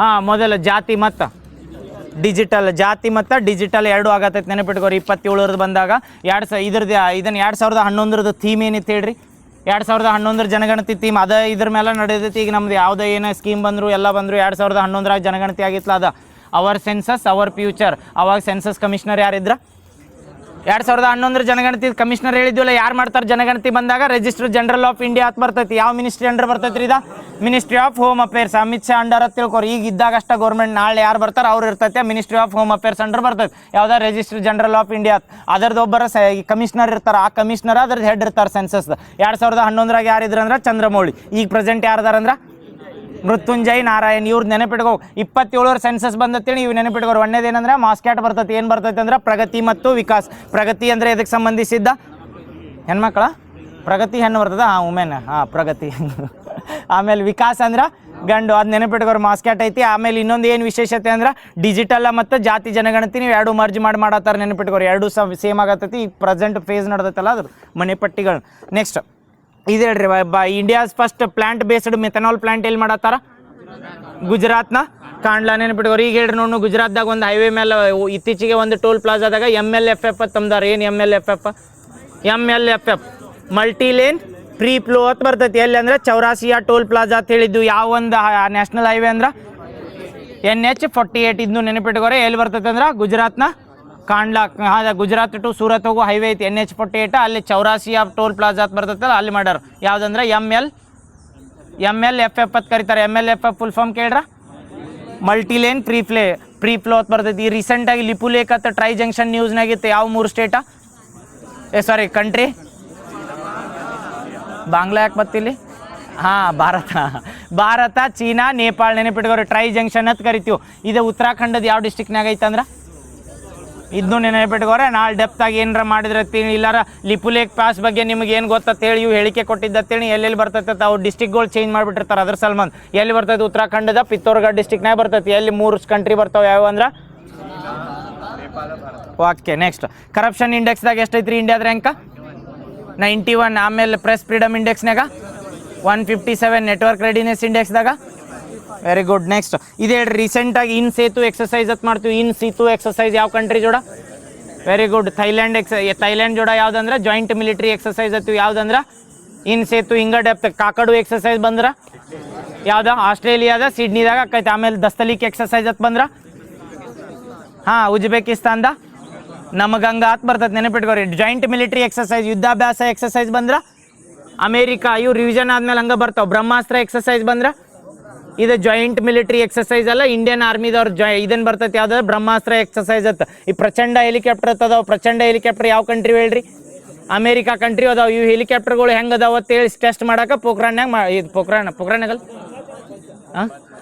ಸಾರಿ ಅಪಾಚಿ ಪ್ರಚಂಡ ನಮ್ದು ಅಪಾಚಿ ಹೆಲಿಕಾಪ್ಟರ್ಸ್ ಅಂತ ಬರ್ತಾವಲ್ಲ ಅಮೇರಿಕಾದ ಅವು ಹೆಲಿಕಾಪ್ಟರ್ಗಳು ಟೆಸ್ಟ್ ಮಾಡಕ್ಕೆ ಎಲ್ಲಿ ಮಾಡ್ರಂದ್ರೆ ರಾಜಸ್ಥಾನದ ಪೋಖ್ರಾನ್ಯಾಗ ನೆನಪಿಟ್ಕೋರಿ ಯಾವ ಎಕ್ಸಸೈಸ್ ಹೇಳಿ ಬ್ರಹ್ಮಾಸ್ತ್ರ ದ್ವೀಪಶಕ್ತಿ ಎಕ್ಸಸೈಸ್ ಅಂತ ಬಂದ್ರ ಎಲ್ಲಿ ಮಾಡ್ತಾರೆ ದ್ವೀಪಶಕ್ತಿ ಅಂಡಮಾನ್ ನಿಕೋಬಾರ್ದಾಗ ಒಂದು ಬ್ಲೂ ಫ್ಲಾಗ್ ಬೀಚಸ್ ಐತಿ ಯಾವ್ದ್ರಿ ಯಾವ್ದ ರಾಧಾನಗರ್ ನೆನಪಿಟ್ಕೋರಿ ಅಂಡಮಾನ್ ನಿಕೋಬಾರ್ ರೀಸೆಂಟಾಗಿ ನ್ಯೂಸ್ನಾಗ ಐತೆ ಅದ್ರ ಮೇಲೆ ಹೆಂಗೆ ಬೇಕಾದ್ ಕೇಳ್ಬೋದು ಇಲ್ಲಾರ ಏನು ಕೇಳ್ಬೋದು ಅಂದ್ರೆ ಇಂದಿರಾ ಪಾಯಿಂಟ್ ಅನ್ನೋದು ಬರ್ತೈತಿಲ್ಲ ಅದು ಅಂಡಮಾನ್ದಾಗ ಬರ್ತೈತೆ ಅಥವಾ ನಿಕೋಬಾರ್ದಾಗ ಬರ್ತೈತಿ ಗ್ರೇಟ್ ನಿಕೋಬಾರ್ದಾಗ ಬರ್ತೈತೆ ಅಂದ್ರೆ ಅಂಡಮಾನ್ನ ತಳಗ ನಿಕೋಬಾರ್ ಐತೈತಲ್ಲ ನಿಕೋಬಾರ್ದಾಗ ಗ್ರೇಟ್ ನಿಕೋಬಾರ್ದಾಗ ಈ ಯಾವುದಂದ್ರೆ ಇಂದಿರಾ ಪಾಯಿಂಟ್ ಅಂತ ಬರ್ತೈತಿ ಯಾಕಂದ್ರೆ ಭಾರತದ ಅತಿ ಏನಂತಾರ ಅದಕ್ಕೆ ದಕ್ಷಿಣದ ತುತ್ತು ತುದಿ ಅಲ್ಲ ದಕ್ಷಿಣದ ತುತ್ತು ತುದಿ ಅಂದ್ರೆ ಇಂದಿರಾ ಪಾಯಿಂಟ್ ಬರ್ತೈತಿ ಭೂ ತುದಿ ಅಂದ್ರೆ ಕನ್ಯಾಕುಮಾರಿ ಬರ್ತೈತಿ ನೆನಪಿಟ್ಕೋರಿ ದಕ್ಷಿಣದಾಗ ಬಂದಾಗ ಯಾಕಂದ್ರೆ ಅಂಡಮಾನ್ ನಿಕೋಬಾರ್ದಾಗ ರೀಸೆಂಟಾಗಿ ಅದಾನಿದವ್ರು ಮಾಡತ್ತಾರಲ್ಲ ಅದು ಮೇಜರ್ ಪ್ರಾಜೆಕ್ಟ್ ಮಾಡತ್ತೀರಿ ನೋಡ್ರಿ ಅಂಡಮಾನ್ ನಿಕೋಬಾರ್ ಪ್ರಾಜೆಕ್ಟ್ ಅಂತ ಬಂದೈತಿ ಹೋಗಿದ್ದು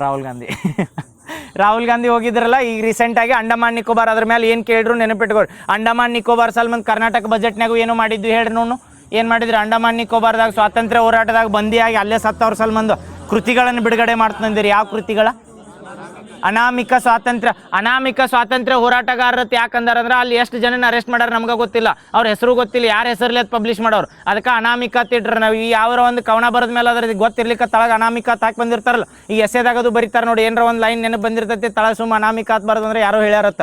ಸೇಮ್ ಹಂಗೆ ಅನಾಮಿಕ ಸ್ವಾತಂತ್ರ್ಯ ಹೋರಾಟಗಾರರತ್ತ ಎಲ್ಲಿ ಅಂದ್ರೆ ಅಂಡಮಾನ್. ಇದು ನೆನಪಿಟ್ಕೋರಿ, ಕರ್ನಾಟಕ ಬಜೆಟ್ನಾಗ ಮೆನ್ಷನ್ ಮಾಡ್ಯಾರ, ಯಾಕಂದ್ರೆ ಬಜೆಟ್ ಉದಾಗ್ಸೋದು ಹೇಳ್ಯಾರ ಇದನ್ನ. ಅಂಡಮಾನ್ ನಿಕೋಬಾರ್ದಾಗ ಸ್ವಾತಂತ್ರ್ಯ ಹೋರಾಟ ಸಲ್ಮಂದಿ ಏನಲ್ಲಿ ಜೈಲ್ನಾಗ ಬಂದಿಯಾಗಿ ಏನು ಅಲ್ಲೇ ಸತ್ರಲ್ಲ, ಅವ್ರ ಬಗ್ಗೆ ನಮಗೆ ಗೊತ್ತಿಲ್ಲ, ಬಟ್ ಅವ್ರ ಹೆಸರಲ್ಲೇ ಏನು ಮಾಡ್ತೀವಿ ಅಂದ್ರೆ ಅನಾಮಿಕ ಸ್ವಾತಂತ್ರ್ಯ ಹೋರಾಟಗಾರರತ್ತ ಒಂದು ಕೃತಿ ಬಿಡುಗಡೆ ಮಾಡಿ ಅವ್ರಿಗೆ ಕೃತಜ್ಞತೆ ಸಲ್ಲಿಸ್ಬೇಕಂತ ಮಾಡ್ಯಾರ. ನೆನಪಿಟ್ಕೋರಿ ಎಲ್ಲಿ ಅಂಡಮಾನ್ ನಿಕೋಬಾರ್ದಾಗ ಬಂದು. ಅಂಡಮಾನ್ ನಿಕೋಬಾರ್ದ ರಾಧಾನಗರ ಇದಕ್ಕೆ ನ್ಯೂಸ್ನಾಗ ಅಂದ್ರೆ ಅಂಡಮಾನ್ ನಿಕೋಬಾರ್ ಇಂಡಿಯಾದ ಹಾಟ್ಸ್ಪಾಟ್ನಾಗ ಬರ್ತೈತೇನ? ಹಾಟ್ಸ್ಪಾಟ್ನಾಗ ಬರಂಗಿಲ್ಲ, ಹೋಪ್ ಸ್ಪಾಟ್ನಾಗ ಬರ್ತೈತಿ. ಹಾಟ್ಸ್ಪಾಟ್ ಎಷ್ಟು ಅದಾವ ಇಂಡಿಯಾದಾಗ? 4 ಅದಾವ. ಯಾವ ಬರ್ತಾವ? ಸುಂಡಾಲ್ಯಾಂಡ, ಇಂಡೋ ಬರ್ಮಾ ರೀಸನ್, ಪಶ್ಚಿಮ ಘಟ್ಟಗಳು, ಹಿಮಾಲಯ. ಇವಕ್ಕೆ ಹಾಟ್ಸ್ಪಾಟ್ ಇಂಡಿಯನ್ ಹಾಟ್ಸ್ಪಾಟ್ ಅಂತ ಕರೀತಾರೆ. ಯಾಕಂದ್ರೆ ಭಾರತದಾಗ ಇವಕ್ಕೆ ಯಾಕೆ ಹಾಟ್ಸ್ಪಾಟ್ ಅಂದ್ರೆ ಇವು ಏನು 4 ರೀಸನ್ ಅದಾವಲ್ಲ, ನೀವು ಎಲ್ಲೇ ನಾಳೆ ಟ್ರಿಪ್ಪಿಗೆ ಹೋದ್ರೂ ಇವು 4 ಹಾಟ್ಸ್ಪಾಟ್ನಾಗ ಸಿಗುವಂಥ ಜೀವ ಸಂಪನ್ಮೂಲಗಳು ಅಥವಾ ಹೊಸ ಪ್ರಭೇದಗಳು ಏನದಾವಲ್ಲ, ಪ್ರಾಣಿಗಳನ್ನ ಎಲ್ಲಿ ನೋಡಿರಂಗಿಲ್ಲ, ಇದ್ರ ಗೂಗಲ್ನಾಗೂ ಸಿಕ್ಕಿರಂಗಿಲ್ಲ, ಅಂಥ ಪ್ರಾಣಿಗಳು ಸದಿರ್ತಾವೆ. ಅದಕ್ಕೆ ಹಾಟ್ಸ್ಪಾಟ್ ಅಂತ ಕರೀತಾರೆ. ಅವಕ್ಕೆ ಯಾವಂದ್ರೆ 4 ಬರ್ತಾವೆ. ಯಾವ್ದು? ಇಂಡೋ ಬರ್ಮಾ ರೀಸನ್, ಸುಂಡಾಲ್ಯಾಂಡ, ಪಶ್ಚಿಮ ಘಟ್ಟಗಳು, ಹಿಮಾಲಯ ಆತ. ಇದಾದ್ಮೇಲೆ ನಮ್ಮಲ್ಲಿ ಅಂಡಮಾನ್ ನಿಕೋಬಾರ್ ಮತ್ತು ಲಕ್ಷದ್ವೀಪಿಗೆ ಏನಂತ ಕರಿತೀವಿ ಅಂದ್ರೆ ಹೋಪ್ ಸ್ಪಾಟ್ ಅಂತ ಕರೀತಾರೆ. ಹೇಳಿದ್ನೆಲ್ಲ ಹೋಪ್ ಸ್ಪಾಟ್, ಯಾಕಂದ್ರೆ ಮುಳುಗಿ ಯಾವಾಗ ಹೋಗೋ ಗೊತ್ತಿಲ್ಲ, ಅವಕ್ಕೆ ಅದಕ್ಕೆ ಹೋಪ್ ಕೊಡ್ತಿರ್ತೀವಿ ನಾವು, ಅದಕ್ಕೆ ಹೋಪ್ ಸ್ಪಾಟ್ ಅಂತ ಕರೀತಾರೆ. ನೆಕ್ಸ್ಟ್ ಲಿಪುಲೇಖದ ಆತಲ್ಲ, ಇದು ಮ್ಯೂಸಿಕಲ್ ರೋಡ್ ಇನಿಷಿಯೇಟಿವ್ ಎಲ್ಲಿ ಮಾಡ್ಯಾರ ಹೇಳ್ರಿ? ಮಹಾರಾಷ್ಟ್ರದ ಮುಂಬೈದಾಗ ಮ್ಯೂಸಿಕಲ್ ರೋಡ್ ಗೊತ್ತಾತಲ್ಲ. ಮ್ಯೂಸಿಕಲ್ ರೋಡ್ ಯಾವ ಒಂದು ಕಂಟ್ರಿದೆ ಟೆಕ್ನಾಲಜಿ? ಜಪಾನ್ ಅಂತ ನೋಡೋ. ಮತ್ತು ಹಂಗೇರಿಯಾ, ಅದು ನೆನಪಿಟ್ಕೋರಿ. ಹಂಗೇರಿಯಾ ಬುಡಾಪೆಸ್ಟ್ ಅದ. ಹಂಗೇರಿಯಾದವ್ರು ಒಬ್ರು ರೀಸೆಂಟಾಗಿ ನೊಬೆಲ್ ಪ್ರೈಸ್ ತೊಗೊಂಡಾರ. ಯಾರು? ಹಂಗೇರಿಯಾದವ್ರಲ್ಲ ಅವ್ರ ತೊಗೊಂಡಾರಲ್ಲ. ಮಚಾಡೋ ಶಾಂತಿ ನೊಬೆಲ್ ಅವ್ರ ಲಾಜ್ಲೋ ಹೊರಕಾಯಿ ನೊಬೆಲ್ ಪ್ರೈಸ್ ಅರ ಕೊಟ್ಟಿವಲ್ಲ ಹಂಗೇರಿಯಾ ಕಂಟ್ರಿ. ನೊಬೆಲ್ ಪ್ರೈಸ್ ಯಾವ್ದಾರು ಕೊಡ್ತಾರೆ ಅವ್ರಿಗೆ? ಸಾಹಿತ್ಯದ. ನೊಬೆಲ್ ಹೋಗ್ಯಾವ ಅವನು ತೆಲೆನು. ಮಚಾಡೋ ಎಲ್ಲಿದೆ ಅಂದ್ರೆ ವೆನಿಜುವೆಲಾ. ಅದು ಇವು ಕನ್ಫ್ಯೂಸ್ ಮಾಡಿರಿ, ಮತ್ತು ನಾಳೆ ಎಲ್ಲರ ಕನ್ಫ್ಯೂಸ್ ಆಗಂಗೆ ಕ್ವಶನ್ ಕೊಟ್ಟಿರ್ತಾರೆ. ಇಲ್ಲಿ ಫ್ಲೋನ್ಯಾಗ ಎಲ್ಲ ಸೋ ತಂದು ಆಮೇಲೆ ಅಲ್ಲಿ ಹೋಗಿ ತಪ್ಪು ಮಾಡಬೇಡ್ರಿ. ಹಂಗೇರಿಯಾದಾಗ ಬರ್ತಾರೆ ಯಾರಂದ್ರೆ ಸಾಹಿತ್ಯದ ನೊಬೆಲ್ ಕೊಟ್ಟಾರೆ. ಯಾರಂದ್ರೆ ಲಾಜ್ಲೋ ಹೊರಕಾಯಿ ಎತ್ ಬರ್ತಾರೆ. ನೆನಪಿಟ್ಕೋರು. ಒಮ್ಮೆ ಹೇಳ್ಬಿಡ್ತೀರಿ ನೊಬೆಲ್ ಹೇಳ್ಬಿಡ್ರಿ. ರಿಲೇಟಿವ್ ಇದ್ದಂಗೆ ಅವ್ರು ನಮಗೆ ಒಟ್ಟು ಬಿಡಂಗಿಲ್ಲ. ಅವ್ರನ್ನ ಡಿಸೆಂಬರ್ 10 ಬರ್ತಾನೆ. ಒಂದೇದು ಯಾವುದಂದ್ರೆ ಮೆಡಿಸಿನ್ದಾಗ ಬರ್ತಾರೆ. ಮೆಡಿಸಿನ್ದಾಗ ಯಾರ? ORS. ಕೆಮಿಸ್ಟ್ರಿದಾಗ BRS. ಕೋಡ್ಗಳು ಹೋಗ್ತಾವ ನೋಡಿ, ಹಂಗೆ ರಿವಿಷನ್ ಮಾಡ್ಕೋತಿರ್ಬೇಕು. ನಾನೇ ಮಾಡಿಸ್ಬೇಕು. ಹೇಳ್ರಿ. ಒಂದೇದು ಮೆಡಿಸಿನ್ ಅಂತ ಬಂದ್ರೆ ನೆನಪಿಟ್ಕೋರಿ, ನೊಬೆಲ್ ಸ್ಟಾರ್ಟ್ ಆದ್ಮೇಲೆ ಫಸ್ಟ್ ಕೊಡೋದ ವೈದ್ಯಕೀಯ ಕ್ಷೇತ್ರದಾಗ ನಾಮಿನೇಟ್ ಮಾಡಿರ್ತಾರೆ. ವೈದ್ಯಕೀಯ ಕ್ಷೇತ್ರದಾಗ ನೊಬೆಲ್ ಯಾರ ಹೆಸರಲ್ಲೇ ಕೊಡ್ತಾರೆ? Alfred Nobel. ಅವ್ರು ಸತ್ತದ ದಿನನೋ ಹುಟ್ಟಿದ ದಿನ ಅದ? ಸತ್ತದ ದಿನ ಯಾವ್ದ? ಡಿಸೆಂಬರ್ 10. ಏನು ಕಂಡು ಅವ್ರ? ಡೈನಮೈಟ್ ಅಂತ ಕಂಡು ಹಿಡಿದಿರ್ತಾರೆ. ಅವ್ರು ರೊಕ್ಕ ಬರೆದಿಟ್ಟಿರತ್ ವೀಲ್ನಾಗ. ನಮ್ದು ಏನು ರೊಕ್ಕ ಬಂದಿರ್ತೈತಲ್ಲ ಇದರಿಂದ ಅದನ್ನು ನೊಬೆಲ್ ಪ್ರೈಸ್ ಅತಿ ಜಗತ್ನಾಗ ದೊಡ್ಡದು ಒಂದು ಪ್ರೈಸ್ ಮಾಡಿರತ್ತೇಳಿ ಅದರಿಂದ ಪ್ರೈಸ್ ಕೊಡ್ಕೋತ ಬರ್ತಾರೆ. ಎರಡು ಕಡೆ ಕೊಡ್ತಾರೆ ಪ್ರೈಸ್ಗಳು. ಶಾಂತಿ ನೊಬೆಲ್ ಒಂದು ಬೇರೆ ಕಡೆ ಕೊಡ್ತಾರೆ, ಉಳ್ಕಿದ್ದು ಎಲ್ಲ ಒಂದೇ ಕಡೆ ಕೊಡ್ತಾರೆ. ಶಾಂತಿ ನೊಬೆಲ್ ಎಲ್ಲಿ ಕೊಡ್ತಾರೋ? ನಾರ್ವೇದ ಓಸ್ಲೋದಾಗ ಕೊಡ್ತಾರೆ. ಆಮೇಲೆ ಉಳ್ಕಿದ್ದು ನೊಬೆಲ್ ಬಂದಾಗ ಸ್ವೀಡನ್ನ ಸ್ಟಾಕ್ಹೋಮ್ ಅಂತ ಬರ್ತೈತಿ, ಇಲ್ಲಿ ಕೊಡ್ತಾರೆ. ಗೊತ್ತಾಯ್ತಾ? ಈಗ ಫಸ್ಟ್ ವೈದ್ಯಕೀಯ ಕ್ಷೇತ್ರದಾಗ ಬಂದಾಗ 3 ಹೆಸರು ಹೇಳಿದ್ನಿ. BRS ಅಂತ. ಬಿ ಅಂದ್ರ ಬ್ರಾಂಕೋ, ಆರ್ ಅಂದ್ರ ರಾಮ್ಸಡೆಲ್ಲ, ಎಸ್ ಅಂದ್ರ ಸಕಾಯಿಗುಚ್ಚಿ. ನೆನಪಿರ್ತೈತಲ್ಲ? ವೈದ್ಯಕೀಯ ಕ್ಷೇತ್ರದ ನೊಬೆಲ್ ಬಂದಾಗ BRS. ಬಿ ಅಂದ್ರ ಬ್ರಂಕೋ, ಆರ್ ಅಂದ್ರ ರಾಮ್ಸಡೆಲ್ಲ, ಎಸ್ ಅಂದ್ರ ಸಕಾಯಿಗುಚ್ಚಿ. ಇದು ಯಾವ್ದಂದ್ರೆ ವೈದ್ಯಕೀಯ ಭೌತಶಾಸ್ತ್ರ ಅಥವಾ ಫಿಸಿಕ್ಸ್ ಅಂತ ಕರಿತೀವಿ. ಅದ್ರೊಳಗೆ ಏನಂದ್ರೆ DCM ನ್ಯೂಸ್ನಾಗ ಅದಾರ ಕರ್ನಾಟಕದಾಗ. ಅದಕ್ಕೆ DCM ನೆನಪಿಟ್ಕೋ. DCM ಅಂದ್ರೆ ಡಿ ಅಂದ್ರ ಡೆವರೆಟ್ಟೆ, ಸಿ ಅಂದ್ರ ಕ್ಲರ್ಕೆ, ಎಂ ಅಂದ್ರ ಮಾರ್ಟಿನಿಯಸ್. ನೆನಪದಾವಲ್ಲ? ಡೆವರೆಟ್ಟೆ, ಕ್ಲರ್ಕೆ, ಮಾರ್ಟಿನಿಯಸ್. ಯಾವ ಕ್ಷೇತ್ರ? ಫಿಸಿಕ್ಸ್ನಾಗ. ಎದಕ್ಕೆ ಕೊಟ್ರ? ಫಿಸಿಕ್ಸ್ನಾಗ, ಭೌತಶಾಸ್ತ್ರದಾಗ. ಕ್ವಾಂಟಮ್ ಟನಲ್ ನಾವು ಮರಿಬಾರ್ದು. ಮತ್ತು ನಾಳೆ ಎಲ್ಲ ಇವ್ರು 3 ಮಂದಿದ ಹೆಸರು ಕೊಟ್ಟು ಇವ್ರಿಗೆ ಎದಕ್ಕೆ ಕೊಡ್ತಾರ ಅಂತ ಕೇಳಿದಾಗ ಅದು ಗೊತ್ತಿಲ್ಲ ಅನ್ಬಾರ್ದು. ಕ್ವಾಂಟಮ್ ಟನಲಿಂಗ್ದಾಗ ಎದಕ್ಕಂದ್ರೆ ಫಿಸಿಕ್ಸ್ನಾಗ. ಆಮೇಲೆ ಮೆಡಿಸಿನ್ದಾಗ ಎದಕ್ಕೆ ಕೊಡ್ತಾರಂದ್ರೆ T ಸೆಲ್ಸ್ ಅಥವಾ ಇಮ್ಯುನಿಟಿ ಅಂತ ಬರ್ತೈತಿಲ್ಲ, ರೋಗ ನಿರೋಧಕ ಶಕ್ತಿ, ಅದರೊಳಗೆ ಮೆಡಿಸಿನ್. ಅದಾದ್ಮೇಲೆ ಈಗ ಹೇಳು ORS. ಕೆಮಿಸ್ಟ್ರಿದು ಕೆಮಿಸ್ಟ್ರಿದು ಏನು ಕೋಡ್ ಅಂದ್ರೆ ORS ಅಂತ ಬರ್ತದೆ. O ಅಂದ್ರೆ ಓಮರಿಯಾಗಿ, ಆರ್ ಅಂದ್ರೆ ರಾಬ್ಸನ್ ಅಂತ ಬರ್ತಾರೆ, ರಿಚರ್ಡ್ ರಾಬ್ಸನ್ ಅಂತ ಬರ್ತಾರೆ. ಆರ್ ಅಂತ ಬಂದಾಗ ಎಸ್ ಅಂದ್ರೆ ಸುಸುಮನ್ ಅಂತ ಬರ್ತಾರೆ, ಸುಸುಮನ್. ಇದಕ್ಕೆ ಎದಕ್ಕೆ ಕೊಡ್ತಾರೆ ಕೆಮಿಸ್ಟ್ರಿ ಒಳಗೆ ನೊಬೆಲ್? ಮೆಟಲ್ ಆರ್ಗ್ಯಾನಿಕ್ ಫ್ರೇಮ್ವರ್ಕ್ ಹೇಳಿದ್ವಲ್ಲ, ಆ ಮೆಟಲ್ ಆರ್ಗ್ಯಾನಿಕ್ ಫ್ರೇಮ್ವರ್ಕ್ ಅಂತ ಬರ್ತಾವೆ. ಮನಿ ಕಟ್ಟಕ್ಕೆ ಕೆಬ್ನ ಯೂಸ್ ಮಾಡಿರ್ತಾರಲ್ಲ, ಅದು ಮೆಟಲ್ ಆರ್ಗ್ಯಾನಿಕ್ದಿಂದ ಮಾಡಿದ್ದು ಏನು ಫ್ರೇಮ್ವರ್ಕ್ ಬಂದು ಅಂತೇಳಿ ಅದು ಎಲೆಕ್ಟ್ರಿಸಿಟಿ ಯೂಸ್ ಮಾಡ್ಕೋಬೋದು ಅಂತ ಹೇಳಿ ಅದ್ರ ಸಲ್ಮನ್ ಮಾಡ್ಯಾರ. ಕೆಮಿಸ್ಟ್ರಿದ ಅದು ಆದ್ಮೇಲೆ ಇನ್ನೊಂದು ಯಾವುದಂದ್ರೆ ಎಕನಾಮಿಕ್ಸ್ ಬರ್ತೈತೆ. ಅದು 3 ಜನದ್ದು. ಯಾರ್ದು ಹೇಳ್ರಿ? JP2 ಅಂತ ಬರ್ತೈತೆ. ಯಾರ್ಯಾರು? ಜೋಯೆಲ್ಲ, ಪೀಟರ, ಫಿಲಿಪ್. ಏನು ನೆನಪಿರ್ತಾವಲ್ಲ? ಜೋಯೆಲ್ಲ, ಪೀಟರ, ಫಿಲಿಪ್. ಎದಕ್ಕೆ? ಎಕನಾಮಿಕ್ಸ್ನಾಗ. ನಾವೀನ್ಯತೆಯಿಂದ ಅಂದ್ರೆ ಇನೋವೇಷನ್ದಿಂದ ನಾವೀನ್ಯತೆ ಹೊಸ ಮಾಡೋದ್ರಿಂದ ಯಾಕಾಕತ್ತೆ ಅಂದ್ರೆ ದೇಶದ ಆರ್ಥಿಕತೆ ಉತ್ತೇಜನ ಆಕತ್ತೆ ಅಂತ ಹೇಳಿದ್ದು ಯಾವುದಂದ್ರೆ ಎಕನಾಮಿಕ್ಸ್ದಾಗ ಇನ್ನು 2 ಉಳಿತಾವೆ. ಅದ್ರೊಳಗೆ ಇಬ್ಬರಿಗೆ ಒಬ್ಬೊಬ್ಬರಿಗೆ ಕೊಟ್ಟಾರ, ಶಾಂತಿದಾಗ ಒಬ್ಬರಿಗೆ ಕೊಡ್ತಾರೆ, ಸಾಹಿತ್ಯದಾಗ ಒಬ್ಬರಿಗೆ ಕೊಡ್ತಾರೆ. ಇಬ್ಬರು ನ್ಯೂಸ್ನಾಗ ಇದ್ರು. ಯಾರಂದ್ರೆ ಶಾಂತಿದವ್ರಂತೂ ಫೇಮಸ್ ನ್ಯೂಸ್ನಾಗ ನಾನು ಮೆಡಲ್ ತೊಗೊಂಡಿಲ್ಲ, ನಾವು ಅಣ್ಣ ಕೊಡ್ತೀನಿ ಅಂತ ಹೇಳಿ ಯಾರು ಕೊಟ್ರಂದ್ರೆ ಡೊನಾಲ್ಡ್ ಟ್ರಂಪಿಗೆ ಕೊಟ್ಟಿನಂದಿರಿ. ಬಟ್ ಅವ್ರು ಡಿಕ್ಲೇರ್ ಮಾಡಂಗಿಲ್ಲ ಕೊಟ್ಟಿನ ಅಂತ ಹೇಳಿ. ಯಾರು ಹೇಳ್ರಿ? ಮಾರಿಯಾ ಮಚಾಡೋ. ಯಾವ ಕಂಟ್ರಿ? ವೆನಿಜುವೆಲಾ ಕಂಟ್ರಿದು ಯಾರನ್ನೊಬ್ಬರ ಅಬ್ಸಲ್ಯೂಟ್ ರಿಸಾಲ್ವ್ ಆಪರೇಷನ್ದಿಂದ ಎತ್ಕೊಂಡು ಹೋಗ್ತಾರೆ ಹೇಳ್ರಿ ಅಮೆರಿಕಾದವ್ರ. ರಾತ್ರಿ ಎತ್ಕೊಂಡು ಹೋಗ್ಯಾರ ಅಬ್ಸಲ್ಯೂಟ್ ರಿಸಾಲ್ವ್ ಮಾಡಿ. ಯಾರು ಮೊಡೇರು ನೆನಪಿಟ್ಕೋರಿ, ಇದು ಆಪರೇಷನ್ ಯಾವ್ದು ಮಾಡಿದ್ರೆ ಅಬ್ಸಲ್ಯೂಟ್ ರಿಸಾಲ್ವ್ ಮಾಡಿರ್ತಾರೆ. ರಾತ್ರಿ ಬರ್ತಾರೆ ಎತ್ಕೊಂಡು ಹೋಗ್ಬಿಟ್ಟಿರ್ತಾರೆ ನೋಡ್ರಿ ಅಮೆರಿಕಾದವ್ರು. ಯಾವ ಒಂದು ನೀತಿ ಹಚ್ಚಿರ್ತಾರಲ್ಲಿ ಡಾನ್ರಿ ಡಾಕ್ಟ್ರಿನ್ ಅಂತ ಬರ್ತದೆ, ನೆನಪಿರ್ತದೆ. ಮಾರಿಯಾ ಕೊರಿಯಾ ಮಚಾಡೋ ಅಂತ ಬರ್ತಾರಲ್ಲ. ಎಲ್ಲಿ ಅಂದ್ರೆ ವೆನಿಜುವೆಲಾ ಕಂಟ್ರಿದ. ಯಾವ್ದ್ರೊಳಗೆ ನೋಬೆಲ್ ಅಂದ್ರೆ ಶಾಂತಿ ನೋಬೆಲ್, ಈಗ ಸಾಹಿತ್ಯ ನೋಬೆಲ್ ಹೇಳ್ರಿ. ಹೊರಕಾಯಿ ಲಾಜ್ಲೋ ಹೊರಕಾಯಿ ಯಾವ ಕಂಟ್ರಿ? ಹಂಗೇರಿ. ಯಾಕಂದ್ರೆ ಈಗ ಮ್ಯೂಸಿಕಲ್ ರೋಡ್ ಜೋಡ ಯಾರು ಇದನ್ನ ಪಾರ್ಟ್ನರ್ ಆಗ್ಯಾರ ಅಂದ್ರೆ ನಮ್ಗೆ ಹಂಗೇರಿ. ಅದು ಜಪಾನ್ದವ್ರು ಎಲ್ಲಿ ಬರ್ತಾರೆ ಅಂದ್ರೆ ಎಲ್ಲಿಂದ ಎಲ್ಲಿಗೆ ಬುಲೆಟ್ ಟ್ರೈನ್ ಹಾಕತ್ತೀವಿ ಹೇಳ್ರಿ? ಅಹಮದಾಬಾದ್ ಟು ಮುಂಬೈ. ಅಲ್ಲೇನು ಬುಲೆಟ್ ಟ್ರೈನ್ ಹಾಕೋದಿಲ್ಲ. ಅವಾಗ ಎಲ್ಲಿ ಬರ್ತೈತೆ ಅಂದ್ರೆ ಜಪಾನ್ ಟೆಕ್ನಾಲಜಿ ಯೂಸ್ ಮಾಡ್ತೀವಿ. ನೆನಪಿಟ್ಕೋರಿ. ಪಟ್ನ ಜಪಾನ್ ಹತ್ತ ಬಂದ್ಬಿಡ್ತದೆ. ಒಂದೇ ಆಪ್ಷನ್ ಜಪಾನ್ ಇಟ್ಟಿರ್ತಾವೆ ನಾವು. ನೆಕ್ಸ್ಟ್ ಮ್ಯೂಸಿಕಲ್ ರೋಡ್ ಎಲ್ಲಿ ಮಾಡತ್ತಾರ ಮತ್ತೆ ಅದನ್ನ ಮರಿಬೇಡ್ರಿ. ಎಲ್ಲಿ? ಮಹಾರಾಷ್ಟ್ರದಾಗ. ನೆನಪಿಟ್ಕೋರಿ. ಮ್ಯೂಸಿಕಲ್ ರೋಡ್ ಬಂದ್ರೆ ಎಲ್ಲಿ ಅಂದ್ರೆ ಮಹಾರಾಷ್ಟ್ರದ. ಸರ್ವಮ್ ಎ ಎತ್ ಬರ್ತೈತಿ. ಸರ್ವಮ್ ಎ ಎದಕ್ಕೆ ನ್ಯೂಸ್ನಾಗ ಇತ್ತು ಹೇಳ್ರಿ? ಏನಿದು ಸರ್ವಮ್ ಎ ಅನ್ನೋದ? ಹೇಳಿದ್ನೆ ಸರ್ವಮ್ ಎ ಅನ್ನೋದ ಸೇಮ್ ಚಾಟ್ GPT ಹಂಗೆ. ಏನಂದ್ರೆ ಇವಕ್ಕೆ ಆ್ಯಕ್ಚುಲಿ ನೀವು ಯಾವ್ದಾರ ಸರ್ವಮ್ ಎ ಕೊಟ್ಟಾಗ ಒಂದೇ ಆಪ್ಷನ್ನಾಗ ಇದು ಒಂದು ಚಾಟ್ GPT ಅಂತ ಹಾಕಿರತ್ತಪ್ಪ. ಮತ್ತು ಇದನ್ನ ತಲೆಯಾಗಿ ಇಟ್ಕೋರಿ. ಮತ್ತು ಅನ್ನ ಚಾಟ್ GPT ಹೇಳನತ್ತಲ್ಲಿ ಯಾಕೆ ಬಂದಿರಿ? ಚಾಟ್ GPT ಅನ್ನೋದು ಸೇಮ್ ಸರ್ವಮ್ ಎ ಗತ್ಲೆ ಒಂದು ಕೃತಕ ಬುದ್ಧಿಮತ್ತೆ ಅಂತ ಕರಿತಾರೆ ಇವಕ್ಕೆಲ್ಲ. ಚಾಟ್ GPT ಅನ್ನೋದು ಏನು ಗೊತ್ತಾನೆ? ಓಪನ್ ಎ ಕಂಪ್ನಿದವ್ರು ಮಾಡಿದ್ದು ಯಾವುದಂದ್ರೆ ಚಾಟ್ GPT ಅಂತ ಮಾಡ್ಯಾರ. ನಮ್ಮ ತಲೆಯಾಗಿ ಏನು ಬರ್ತದೆ ಅಂದರೆ ಪಟಕ್ನ ಸರ್ವಮ್ ಎ ಅಂದರೆ ಇದು ಒಂದು ಚಾಟ್ GPT ಅಂತ ಹೇಳ್ಬಿಡ್ತೀವಿ. ಬಟ್ ಅದು ಚಾಟ್ GPT ಅಲ್ಲ. ಚಾಟ್ GPTನೇ ಬೇರೆ, ಸರ್ವಮ್ ಎ ಬೇರೆ. ಹೆಂಗೆ ಚಾಟ್ GPT ವರ್ಕ್ ಆಕತ್ಲ ಸೇಮ್ ಹಂಗೆ ಇಂಡಿಯಾದ ಒಂದು ಒರಿಜಿನಲ್ ಆರ್ಟಿಫಿಷಿಯಲ್ ಇಂಟೆಲಿಜೆನ್ಸ್ ಐತಿ ಯಾವುದಂದ್ರೆ ಸರ್ವಮ್ ಎ. ಈ ಸರ್ವಮ್ ಎ ಜೋಡ ಯಾವ ಒಂದು ಕಂಪ್ನಿ ಸೈನ್ ಮಾಡ್ಕೊಂಡು ಡಾಟಾ ಸೆಂಟರ್ ಮಾಡ್ತಂದೈತಿ ಹೊತ್ನ ಅಲ್ಲಿಂದ. ಡಾಟಾ ಸೆಂಟರ್ ಯಾರ? ಪಿಕ್ಸೆಲ್. ನೆನಪಿಟ್ಕೋರಿ. 2 ಎಲ್ಲಿವು ಇವು? ಬೆಂಗಳೂರು ಬೇಸ್ಡ್ ಬರ್ತಾವೆ ಇವು ಕಂಪ್ನಿಗಳು. ನೆನಪಿಟ್ಕೋರಿ. ಓಕ್ಸಲ್ ಗ್ರಿಡ್ ಅದನ್ನು ಮಾಡ್ತೈತಿ, ಬೆಂಗಳೂರಾಗ ಬರ್ತೈತಿ. ಏನು ಮಾಡ್ತೈತಿ? MRI scanning. ಇನ್ನೊಂದು ಯಾವ ಕಂಪ್ನಿ? ಗೆಲಾಕ್ಸೈ ಅಂತ ಬರ್ತೈತಿ, ಅದೇ ಅದಕ್ಕೆ ಬೆಂಗಳೂರಾಗ ಏನು ಮಾಡ್ತೈತಿ? ಮಿಷನ್ ದೃಷ್ಟಿ ಅದಕ್ಕೆ ಲಾಂಚ್ ಮಾಡ್ತಾರೆ. ಅರ್ತ್ ಅಬ್ಸರ್ವೇಷನ್ ಸ್ಯಾಟಲೈಟ್ ಯಾವ rocket? SSLV, PSLV, GSLV, Falcon 9. ಯಾವ ಕಂಟ್ರಿದು Falcon 9? Very good. Operation freedom ಅಂತ ಮಾಡ್ತಾರೆ. ಯಾವ ಕಂಟ್ರಿದ? ಆಪರೇಷನ್ ಫ್ರೀಡಮ್ ಎದಕ್ಕೆ ಮಾಡ್ತಾರೆ ರೀ? ಹಾರ್ಮುಜ್ ಜಲಸಂಧಿ ಮೇಲೆ ಏನು ಅವ್ರು ಹಡಗಿರ್ತಲ್ಲ ಅವ್ನು ತಕೊಂಡಾರ. ಈಗ ರೀಸೆಂಟಾಗಿ ಮತ್ತು ಅದನ್ನು ಹೊಳ್ಳಿ ಏನು ಹಡಗುಗಳು ಬಂದಾವಲ್ಲ ಒಂದೆರಡ, ಮತ್ತು ಈಗ ನಾವು ಕಂಡಕ್ಟ್ ಮಾಡಂಗಿಲ್ಲ ಅಂದ್ರೆ ಈಗ ಒಪ್ಪಂದಕ್ಕೆ ಬರಲಿ ಅಂತೇಳಿ ಯಾರ? ಇರಾನ್ದವ್ರು. ಹಾರ್ಮುಜ್ ಜಲಸಂಧಿ ಬಂದರೆ ಯಾವ 2 ಜಲಮೂಲಗಳನ್ನ ಕೂಡಿಸ್ತೈತ್ರಿ? Persian gulf and Persian gulf ಅಂತ ಯಾಕೆ ಕರೀತಾರೆ ಅಂದರೆ ಇರಾನ್ದ ಹೆಸರು ಪರ್ಷಿಯನ್ ಅತ್ತಿತ್ತು. ಈಗ ಇರಾನ್ದ ಹೆಸರು ಚೇಂಜ್ ಆಗೈತೆ. ಇರಾನ್ದು ಏನದ ಕ್ಯಾಪಿಟಲ್ ಬಂದ್ರೆ? ಇರಾನ್ ಪಾರ್ಲಿಮೆಂಟ್ ಬಂದ್ರೆ ಮಜ್ಲಿಸ್. ನೆನಪದಲ್ಲ? ಇರಾನ್ ಎಷ್ಟು ಕಂಟ್ರಿ ಜೋಡ ಬಾರ್ಡರ್ ಹಂಚ್ಕೊಂಡೈತೆ ಅಂದ್ರೆ? Very good. ನೆಕ್ಸ್ಟ್ ಇರಾನ್ ಮೇಲೆ ಆಪರೇಷನ್ ಯಾವ್ದು ಮಾಡಿರ್ತಾರೆ ಅಮೆರಿಕಾದವ್ರು? ಈಗಿಂದ ಹೇಳತ್ನ ಹಳಿದಲ್ಲ ಯಾವ್ದ? Epic fury. ಇದನ್ನು ನೆನಪಿಟ್ಕೋರಿ. ಎಪಿಕ್ ಪ್ಯೂರಿ ಆಪರೇಷನ್ದಿಂದನೇ ಅಮೆರಿಕ ಅಟ್ಯಾಕ್ ಮಾಡೈತೆ. ಯಾವ್ದ್ರ ಮೇಲೆ ಅಂದ್ರೆ? ಇರಾನ್ ಮೇಲೆ. ಇದನ್ನ ಹೇಳ್ರಿ ನೋಡು. ಇಂಡಿಯಾದಾಗ ಅಥವಾ ನಮ್ಮ ವರ್ಲ್ಡ್ದಾಗ ಏಷಿಯನ್ ಚೀತಾಸ್ಗಳು ಎಲ್ಲಿ ಕಂಡು ಬರ್ತಾವೆ? ಇರಾನ್ದಾಗ. ಯಾಕಂದ್ರೆ ನಾವು ಮೊದಲು ಹೋಗಿ ಅಪ್ರೋಚ್ ಮಾಡಿದ್ದ ಇರಾನ್ದವ್ರು ಕೊಡಂಗಿಲ್ಲ ಅಂದಮೇಲೆ ಅಲ್ಲಿ ಇದಕ್ಕೆ ಹೋಗಿದ್ವಿ ನಾವು, ಆಫ್ರಿಕಾ.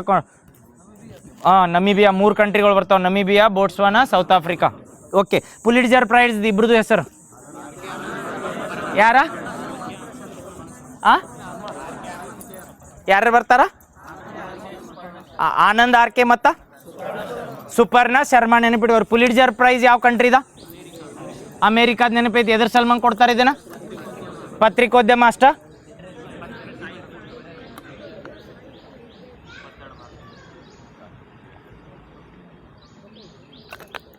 ಇಪ್ಪತ್ತೆರಡೇನಾ? 22 ಭಾಗಗಳ? ವಿಭಾಗಗಳು. ಅದ್ರ ಸಬ್ ವಿಭಾಗ. ಹಂಗಂದೆ 22 ಭಾಷೆ ಅಂದಂಗ.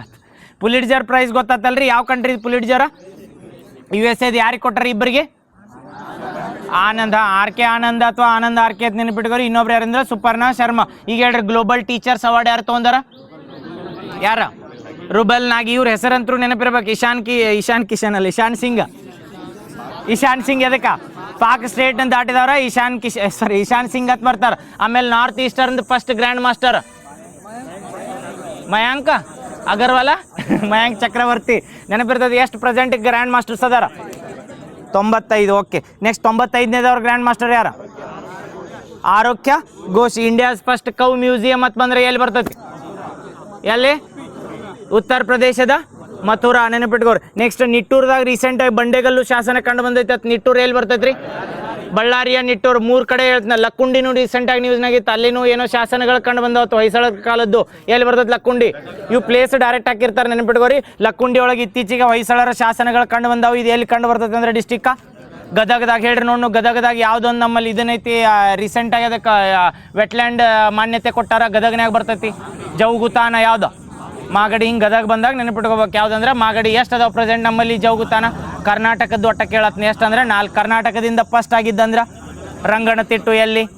ಮಂಡ್ಯ. ರಂಗನತಿಟ್ಟು ಆದ್ಮೇಲೆ 3 ಬರ್ತಾವೆ. ಈಗ ಮಾಗಡಿ ಹೇಳ್ರಿ, ಗದಗ. ಇನ್ಯಾರು ಹೇಳ್ರಿ? ಅಂಕ ಸಮುದ್ರ. ಎಲ್ಲಿ? ಎಲ್ಲಿ ಅಂಕ ಸಮುದ್ರ? ವಿಜಯಪುರ, ವಿಜಯನಗರ. ಹಾಂ, ವಿಜಯನಗರ 31ನೇ ಡಿಸ್ಟಿಕ್ ಐತ್ಲ, ಅಲ್ಲಿ ಇನ್ನೊಂದು ಬರ್ತೈತಿ ಅಘನಾಶಿನಿ. ಎಲ್ಲಿ? ಉತ್ತರ ಕನ್ನಡ. ನೆನಪಿಟ್ಕೋರಿ. ಇವೆಲ್ಲ ಎದಕ್ಕಂದ್ರೆ ಎದಕ್ಕೆ ಹೇಳಿವನ? ಹಾಂ, ವೆಟ್ಲ್ಯಾಂಡ್ಸ್ ಅಥವಾ ಜೌಗುತಾನಗಳತ್ ಬರ್ತಾವೆ. ಪ್ರೆಸೆಂಟ್ ರೀಸೆಂಟಾಗಿ ಎಷ್ಟಾಗ್ಯಾವ ಜೌಗುತಾನಗಳ? ಒಂದು ಕಡಿಮೆ 199 ಆಗ್ಯಾವ. 99ನೇದು ಯಾರು? ಯಾವ್ದ? ಜೀಲ್ ಯಾವ್ದು ಬರ್ತದೆ? ಉತ್ತರ ಪ್ರದೇಶ. ಯಾವ್ದೈತದ? ಶೇಖ್ ಜೀಲ್. ಹಾಂ, ಶೇಖ್ ಜೀಲ್ ಅಂತ ಬರ್ತೈತಿ. ಎಲ್ಲಿ ಅಂದ್ರೆ ಉತ್ತರ ಪ್ರದೇಶದಾಗ. ಯಾರು ಕೊಡ್ತಾರೆ ಇದನ್ನ? ರಾಮ್ಸರ್ ಇದ್ರದಂದ್ರೆ ಇರಾನ್ನ ರಾಮ್ಸರ್ ಅಂತ ಯಾವುದೊಂದು ಬರ್ತೈತಿ. ಇದಕ್ಕೆ ಸಂಸ್ಥೆ ಯಾವ್ದು ಸಂಬಂಧಿಸಿರ್ತೈತಿ? ಯಾವ್ದು ಇರ್ತೈತಿ ಹೇಳ್ರಿ? ಯಾವುದಿಲ್ಲ ಸಂಸ್ಥೆ? UNEP ಐತಲ್ಲ. UNEP ಅಲ್ಲ ಇದಕ್ಕೆ? UNEP ಅಲ್ಲ ನೋಡು, ರಾಮ್ಸಾರ್ ಕನ್ವೆನ್ಷನ್ ಅವರ ಕೊಡ್ತಾರಲ್ಲ. ಹಾಂ, ಇರಾನ್ದ ರಾಮ್ಸಾರ್ ಕನ್ವೆನ್ಷನ್ ಅಂತ ಬರ್ತದೆ, ಅವರೇ ಡಿಕ್ಲೇರ್ ಮಾಡ್ತಾರೆ. ಎಷ್ಟು ಅದಾವ ಪ್ರೆಸೆಂಟ್ ಅಂದ್ರೆ 99. 99ನೇದು ಯಾವುದಂದ್ರೆ ಶೇಖ್ ಜೀಲ್ ಅಂತ ಬರ್ತೈತಿ. ಎಲ್ಲಿ? ಉತ್ತರ ಪ್ರದೇಶ. ಕರ್ನಾಟಕದಾಗ ಎಷ್ಟು ಅದಾವ ಅಂದ್ರೆ? ಓಕೆ, ಈಗ ಯಾವ್ದು ಹೇಳತ್ತೀನಿ ಹೇಳ್ರಿ. ಲಕ್ಕುಂಡಿ ಒಳಗೆ ಶಾಸನ ಕಂಡು ಬಂದೈತಿ. ಯಾವ ಕಾಲದ್ದು ಅಂದ್ರೆ ಹೊಯ್ಸಳರ ಕಾಲದ್ದು. ಹಿಂಗೆ ಕೇಳಿರ್ತಾರೆ. ಯಾಕಂದ್ರೆ ಇನ್ನೊಂದು ಏನಂದ್ರೆ ಲಕ್ಕುಂಡಿದ್ ಬತ್ತಂತೇಳಿ ನಮ್ಮಲ್ಲಿ ಜನವರಿ 26 ಬಂದಾಗ ಸ್ತಬ್ಧ ಚಿತ್ರಗಳು ಹೊತ್ತು ಬರ್ತಾವೆ, ಟ್ಯಾಬ್ಲೋಗಳು ಹೊತ್ತು. ಕರೆಕ್ಟಾ? ಕರ್ನಾಟಕದಿಂದ ಯಾವ್ದು ಹೋಗಿತ್ತು? ಲಕ್ಕುಂಡಿನ ಹೋಗಿತ್ತಲ್ಲ ಈ ಸರಿ. ಲಕ್ಕುಂಡಿ ಇಲ್ಲ, ಲಕ್ಕುಂಡಿ ಹೋಗಿತ್ತಲ್ಲ ಈ ಸರಿ. ಓ, 25ರಾಗ ಹೋಗಿತ್ತ. 26 ಈ ಸರಿ ಯಾವ್ದು ಕಟ್ರಿ? ಕೊಟ್ಟಾರ ಈ ಸರಿನೂ ಒಂದ. ಹಾಂ, ಈ ಸರಿ ಹೋಲಿಲ್ಲ. ಲಾಸ್ಟ್ ಟೈಮ್ದ ಲಕ್ಕುಂಡಿ ಕರೆಕ್ಟ್. ಊಟ ಅಂತ ಹೇಳಿದ್ದು ಅದ್ರ ಕೂಡ ಇಲ್ಲ. ಲಾಸ್ಟ್ ಟೈಮ್ದಾಳ ಲಕ್ಕುಂಡಿ ಅದು ಸ್ತಬ್ಧ ಚಿತ್ರ ಆಗಿ ಇದನ್ನ ಮಾಡಿದ್ದು. ಈ ಸರಿ ಸ್ತಬ್ಧ ಚಿತ್ರಗಳು ಬಂದಾಗ 3 ಟಾಪ್ ಯಾವ ಹೇಳ್ರಿ? 26ದು. ಈ ಸರಿದು ಊಟನಾ? ಸರಿಯದು ಊಟ ಅದ. ಈ ಸರಿಯದು ಹೇಳ.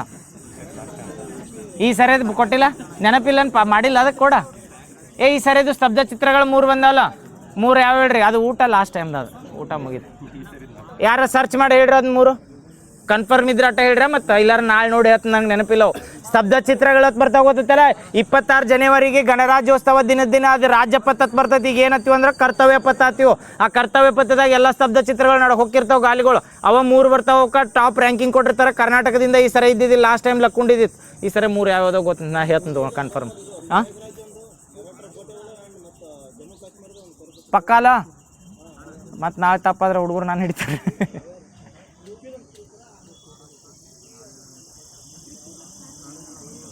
ಅದು ಲಾಸ್ಟ್ ಟೈಮ್ದು ಖರ್ಚಿ ಪೂಜಾ ಕುಂಭಮೇಳ. ಅದು ಈ ಸರಿದು ಅಲ್ಲದ.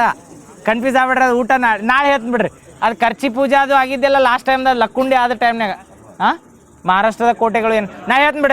ಹೇಳ್ತೀನಿ ನಾಳೆ ಹೇಳ್ತೀನಿ. ಎಲ್ಲಿ ಮತ್ತೆ ಬರತ್ತೀವಲ್ಲ ನಾಳೆ, ಎಲ್ಲಿ ಹೊಂಟ್ರಿ ಅವತ್ತ ಹೇಳ್ತೀನಿ. ಗಡ್ಬಿಡಿ ಮಾಡಬೇಡ್ರಿ. ಇನ್ನು ಹೇಳ್ತೀನಿ 3 ಹೇಳ್ತೀನಿ ನಾಳೆ.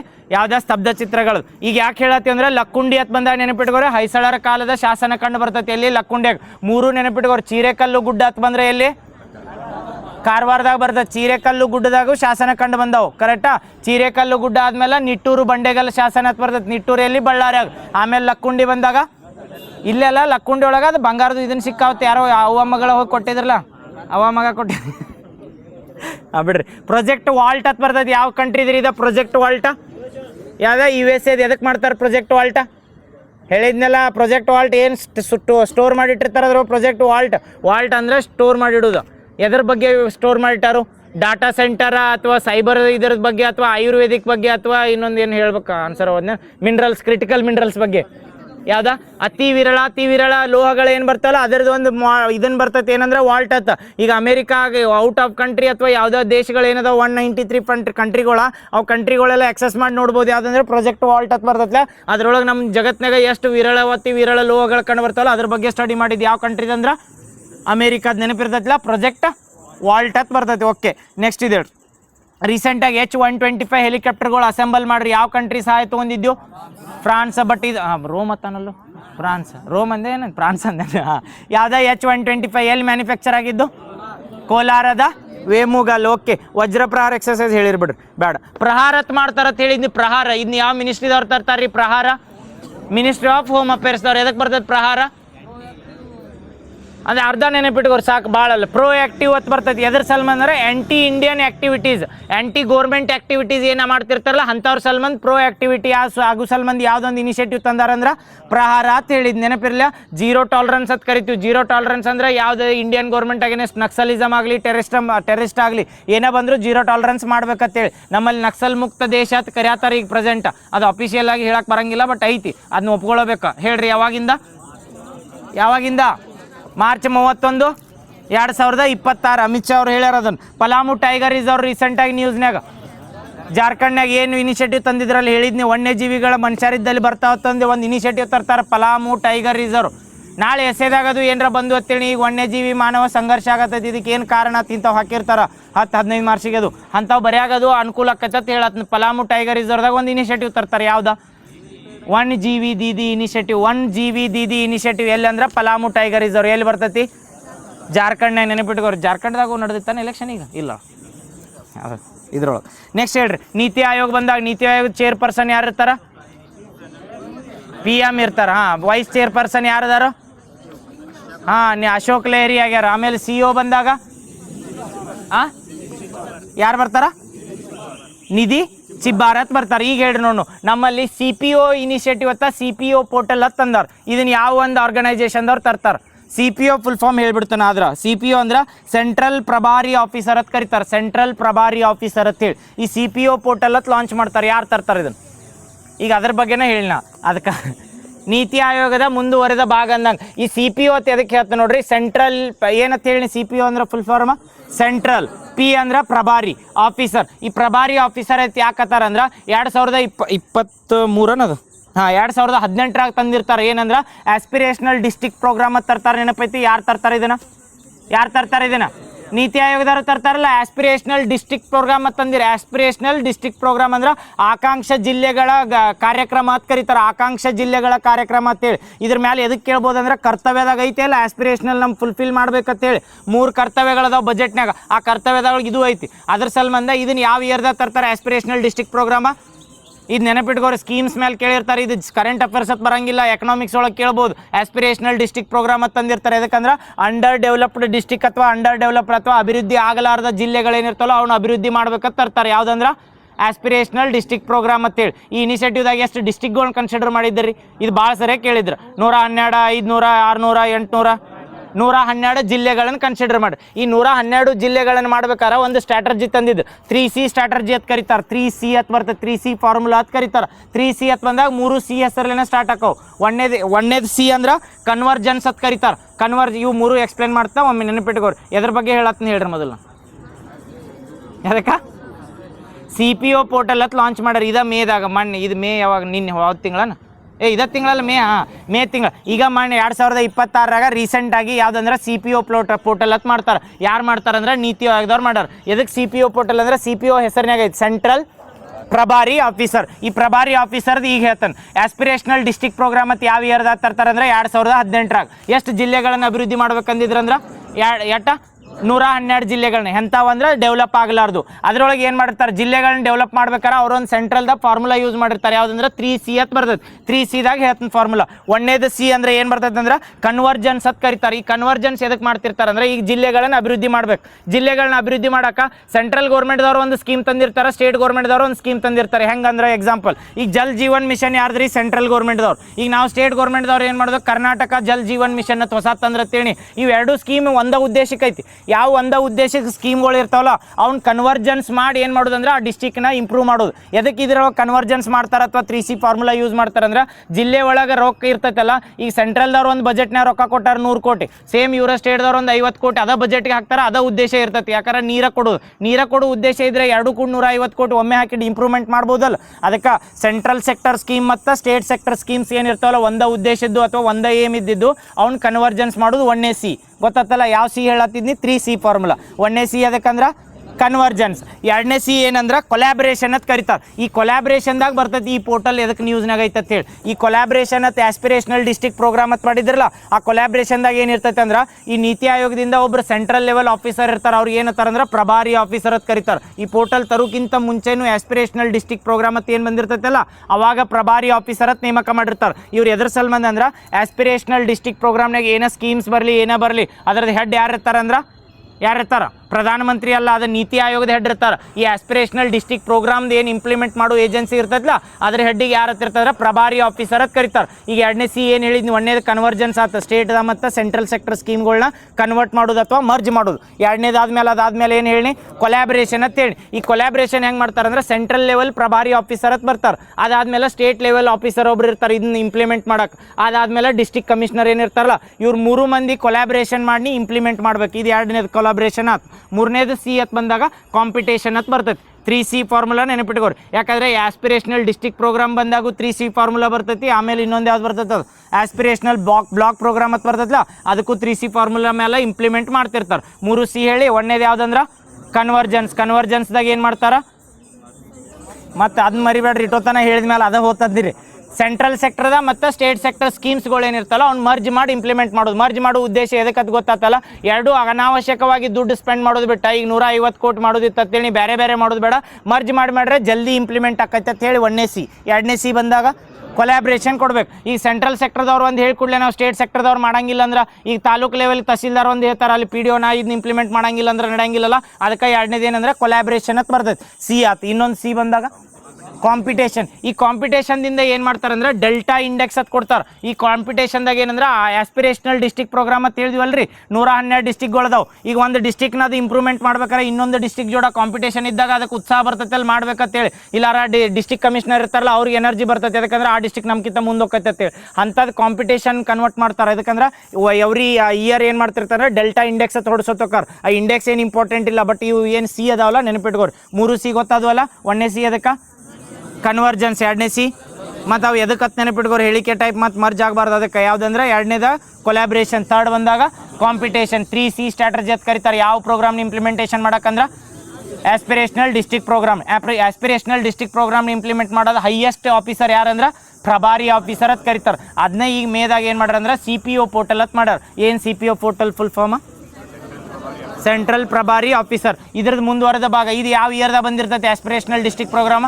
2018. ಇದು ಏನು ಮಾಡ್ತಾರೆ ಅಂದ್ರೆ ಮುಂದೋಗಿ ಬ್ಲಾಕ್ ಪ್ರೋಗ್ರಾಮ್ ಅಂತ ಮಾಡ್ತಾರೆ. ಡಿಸ್ಟ್ರಿಕ್ಕಿಂತ ಸಣ್ಣ ಏನು ಮಾಡ್ತಾರೆ ಅಂದ್ರೆ ತಾಲೂಕುಗಳಿಗೆ ಬ್ಲಾಕ್ ಅಂತ ಕರೆದಿರ್ತಾರೆ. ಇದ್ರು ತಾಲೂಕನ್ನ ಸೆಲೆಕ್ಟ್ ಮಾಡ್ಯಾರ, ಬಟ್ ಬ್ಲಾಕ್ ಪ್ರೋಗ್ರಾಮ್ ಅಂತ ಕರೀತಾರೆ. ಎಷ್ಟು ಬ್ಲಾಕ್ಗಳನ್ನ ಸೆಲೆಕ್ಟ್ ಮಾಡ್ಯಾರೋ? ಎಷ್ಟು? 500 ಬ್ಲಾಕ್ಗಳು. ಇವು ಎರಡು ನೆನಪಿಟ್ಕೋರಿ. ಎಕನಾಮಿಕ್ಸ್ದಾಗ ಇವು ಏನು ಫಿಕ್ಸ್. ಹೆಂಗೆ ನಮ್ಮಲ್ಲಿ ಪಂಚವಾರ್ಷಿಕ ಯೋಜನೆಗಳು ಎಷ್ಟು 12 ಆಗಿದ್ವಲ್ಲ ನೆನಪಿಡ್ತೀವಲ್ಲ, ಸೇಮ್ ಹಂಗೆ ಇವು ಪ್ರೋಗ್ರಾಮ್ಗಳು ನೆನಪಿರಬೇಕು. ಯಾವುದಂದ್ರೆ 1ನೇದು ಆಸ್ಪಿರೇಷನಲ್ ಡಿಸ್ಟ್ರಿಕ್ಟ್ ಪ್ರೋಗ್ರಾಮ್ ಗೊತ್ತಾತ? ಎಷ್ಟು ಡಿಸ್ಟಿಕ್ ಅಂದ್ರೆ ಜಿಲ್ಲೆಗಳು. ಎಷ್ಟು ಜಿಲ್ಲೆ ಕನ್ಸಿಡರ್ ಮಾಡಿದ್ವಿ? 112. ಅದಾದ್ಮೇಲೆ ಅದಕ್ಕಿಂತ ಸಣ್ಣದು ಬಂದಾಗ ಬ್ಲಾಕ್ಸ್ ಅಂತ ಬರ್ತಾವೆ. ಜಿಲ್ಲೆಗಿಂತ ಸಣ್ಣ ಇರುವ ಬ್ಲಾಕ್ಸ್, ತಾಲೂಕು ಮಟ್ಟ ಅಂತ ಕರಿತೀವಲ್ಲ ಅಂಥವು ಬ್ಲಾಕ್ಸ್ಗಳು ಎಷ್ಟಿದ್ವು ಅಂದ್ರೆ 500 ಇರ್ತಾವೆ. ನೆನಪಿಟ್ಕೋರು 500 ಬ್ಲಾಕ್. ಇದ್ರೊಳಗೂ ಸೇಮ್ ಅಂದ್ರೆ ಅದೇ ಫಾರ್ಮುಲಾ ಅಪ್ಲೈ ಆಕತಿ. ಈಗ ಪೋರ್ಟಲ್ ಎದಕ್ಕಂದ್ರೆ ಇವು ಎರಡು ಪ್ರೋಗ್ರಾಮ್ನ ಇಂಪ್ಲಿಮೆಂಟ್ ಮಾಡೋದೈತಲ್ಲ, ಈ ಪೋರ್ಟಲ್ ಒಳಗೆ ಅದ್ರದ್ದು ಅಲೌ ಮಾಡಕ್ಕೆ CPO ಅಂತ ಕರೀತಾರೆ. CPO ಫುಲ್ ಫಾರ್ಮ್ ಹೇಳ್ರಿ, ಸೆಂಟ್ರಲ್ ಪ್ರಭಾರಿ ಆಫೀಸರ್. ಇದು ಯಾವ ಇಯರ್ ಹೇಳ್ರಿ ಬ್ಲಾಕ್ ಪ್ರೋಗ್ರಾಮ್ ಬಂದಾಗ? 2023. ಎರಡು ನೆನಪಿರ್ತಾವಲ್ಲ. ಆಸ್ಪಿರೇಷನಲ್ ಡಿಸ್ಟ್ರಿಕ್ಟ್ ಬಂದಾಗ 2018. ಆಸ್ಪಿರೇಷನಲ್ ಬ್ಲಾಕ್ ಬಂದಾಗ ಎಷ್ಟು ಜಿಲ್ಲೆಗಳ ಎಷ್ಟು ಬ್ಲಾಕ್ಗಳ? 500. ಜಿಲ್ಲೆಗಳು ಬಂದಾಗ 112. ಈಗ ಎಲ್ಲರ ಜಿಲ್ಲೆಗಳ ಭಾಳ ಎಲ್ಲರ ಕೇಳ್ರಿ. ಇವು ಭಾಳ ಹೇಳತ್ತ ನನ್ನ ಮತ್ತೆ ಇಲ್ಲಲ್ಲ ಭಾಳ ಆತಂದ್ರೆ ಇಲ್ಲ. ಇನ್ನೊಂದು ಅದ್ರೊಳಗೆ ಲಾಸ್ಟ್ ಹೇಳ್ಬಿಡ್ತಾರೆ ಏನಂದ್ರೆ, ಈಗ ಬ್ಲಾಕ್ ಪ್ರೋಗ್ರಾಮ್ 500 ಸೆಲೆಕ್ಟ್ ಮಾಡ್ಯಾರಲ್ರಿ ಬ್ಲಾಕ್ಸ್ ಹತ್ತ. 500 ಎಷ್ಟರೊಳಗೆ ಸೆಲೆಕ್ಟ್ ಮಾಡ್ಯಾರ ಅಂದ್ರೆ ನಮ್ಮಲ್ಲಿ 28 ಸ್ಟೇಟ್ಗಳು ಅದಾವ. ಆಮೇಲೆ ಎಷ್ಟು 8 ಯೂನಿಯನ್ ಟೆರಿಟರಿ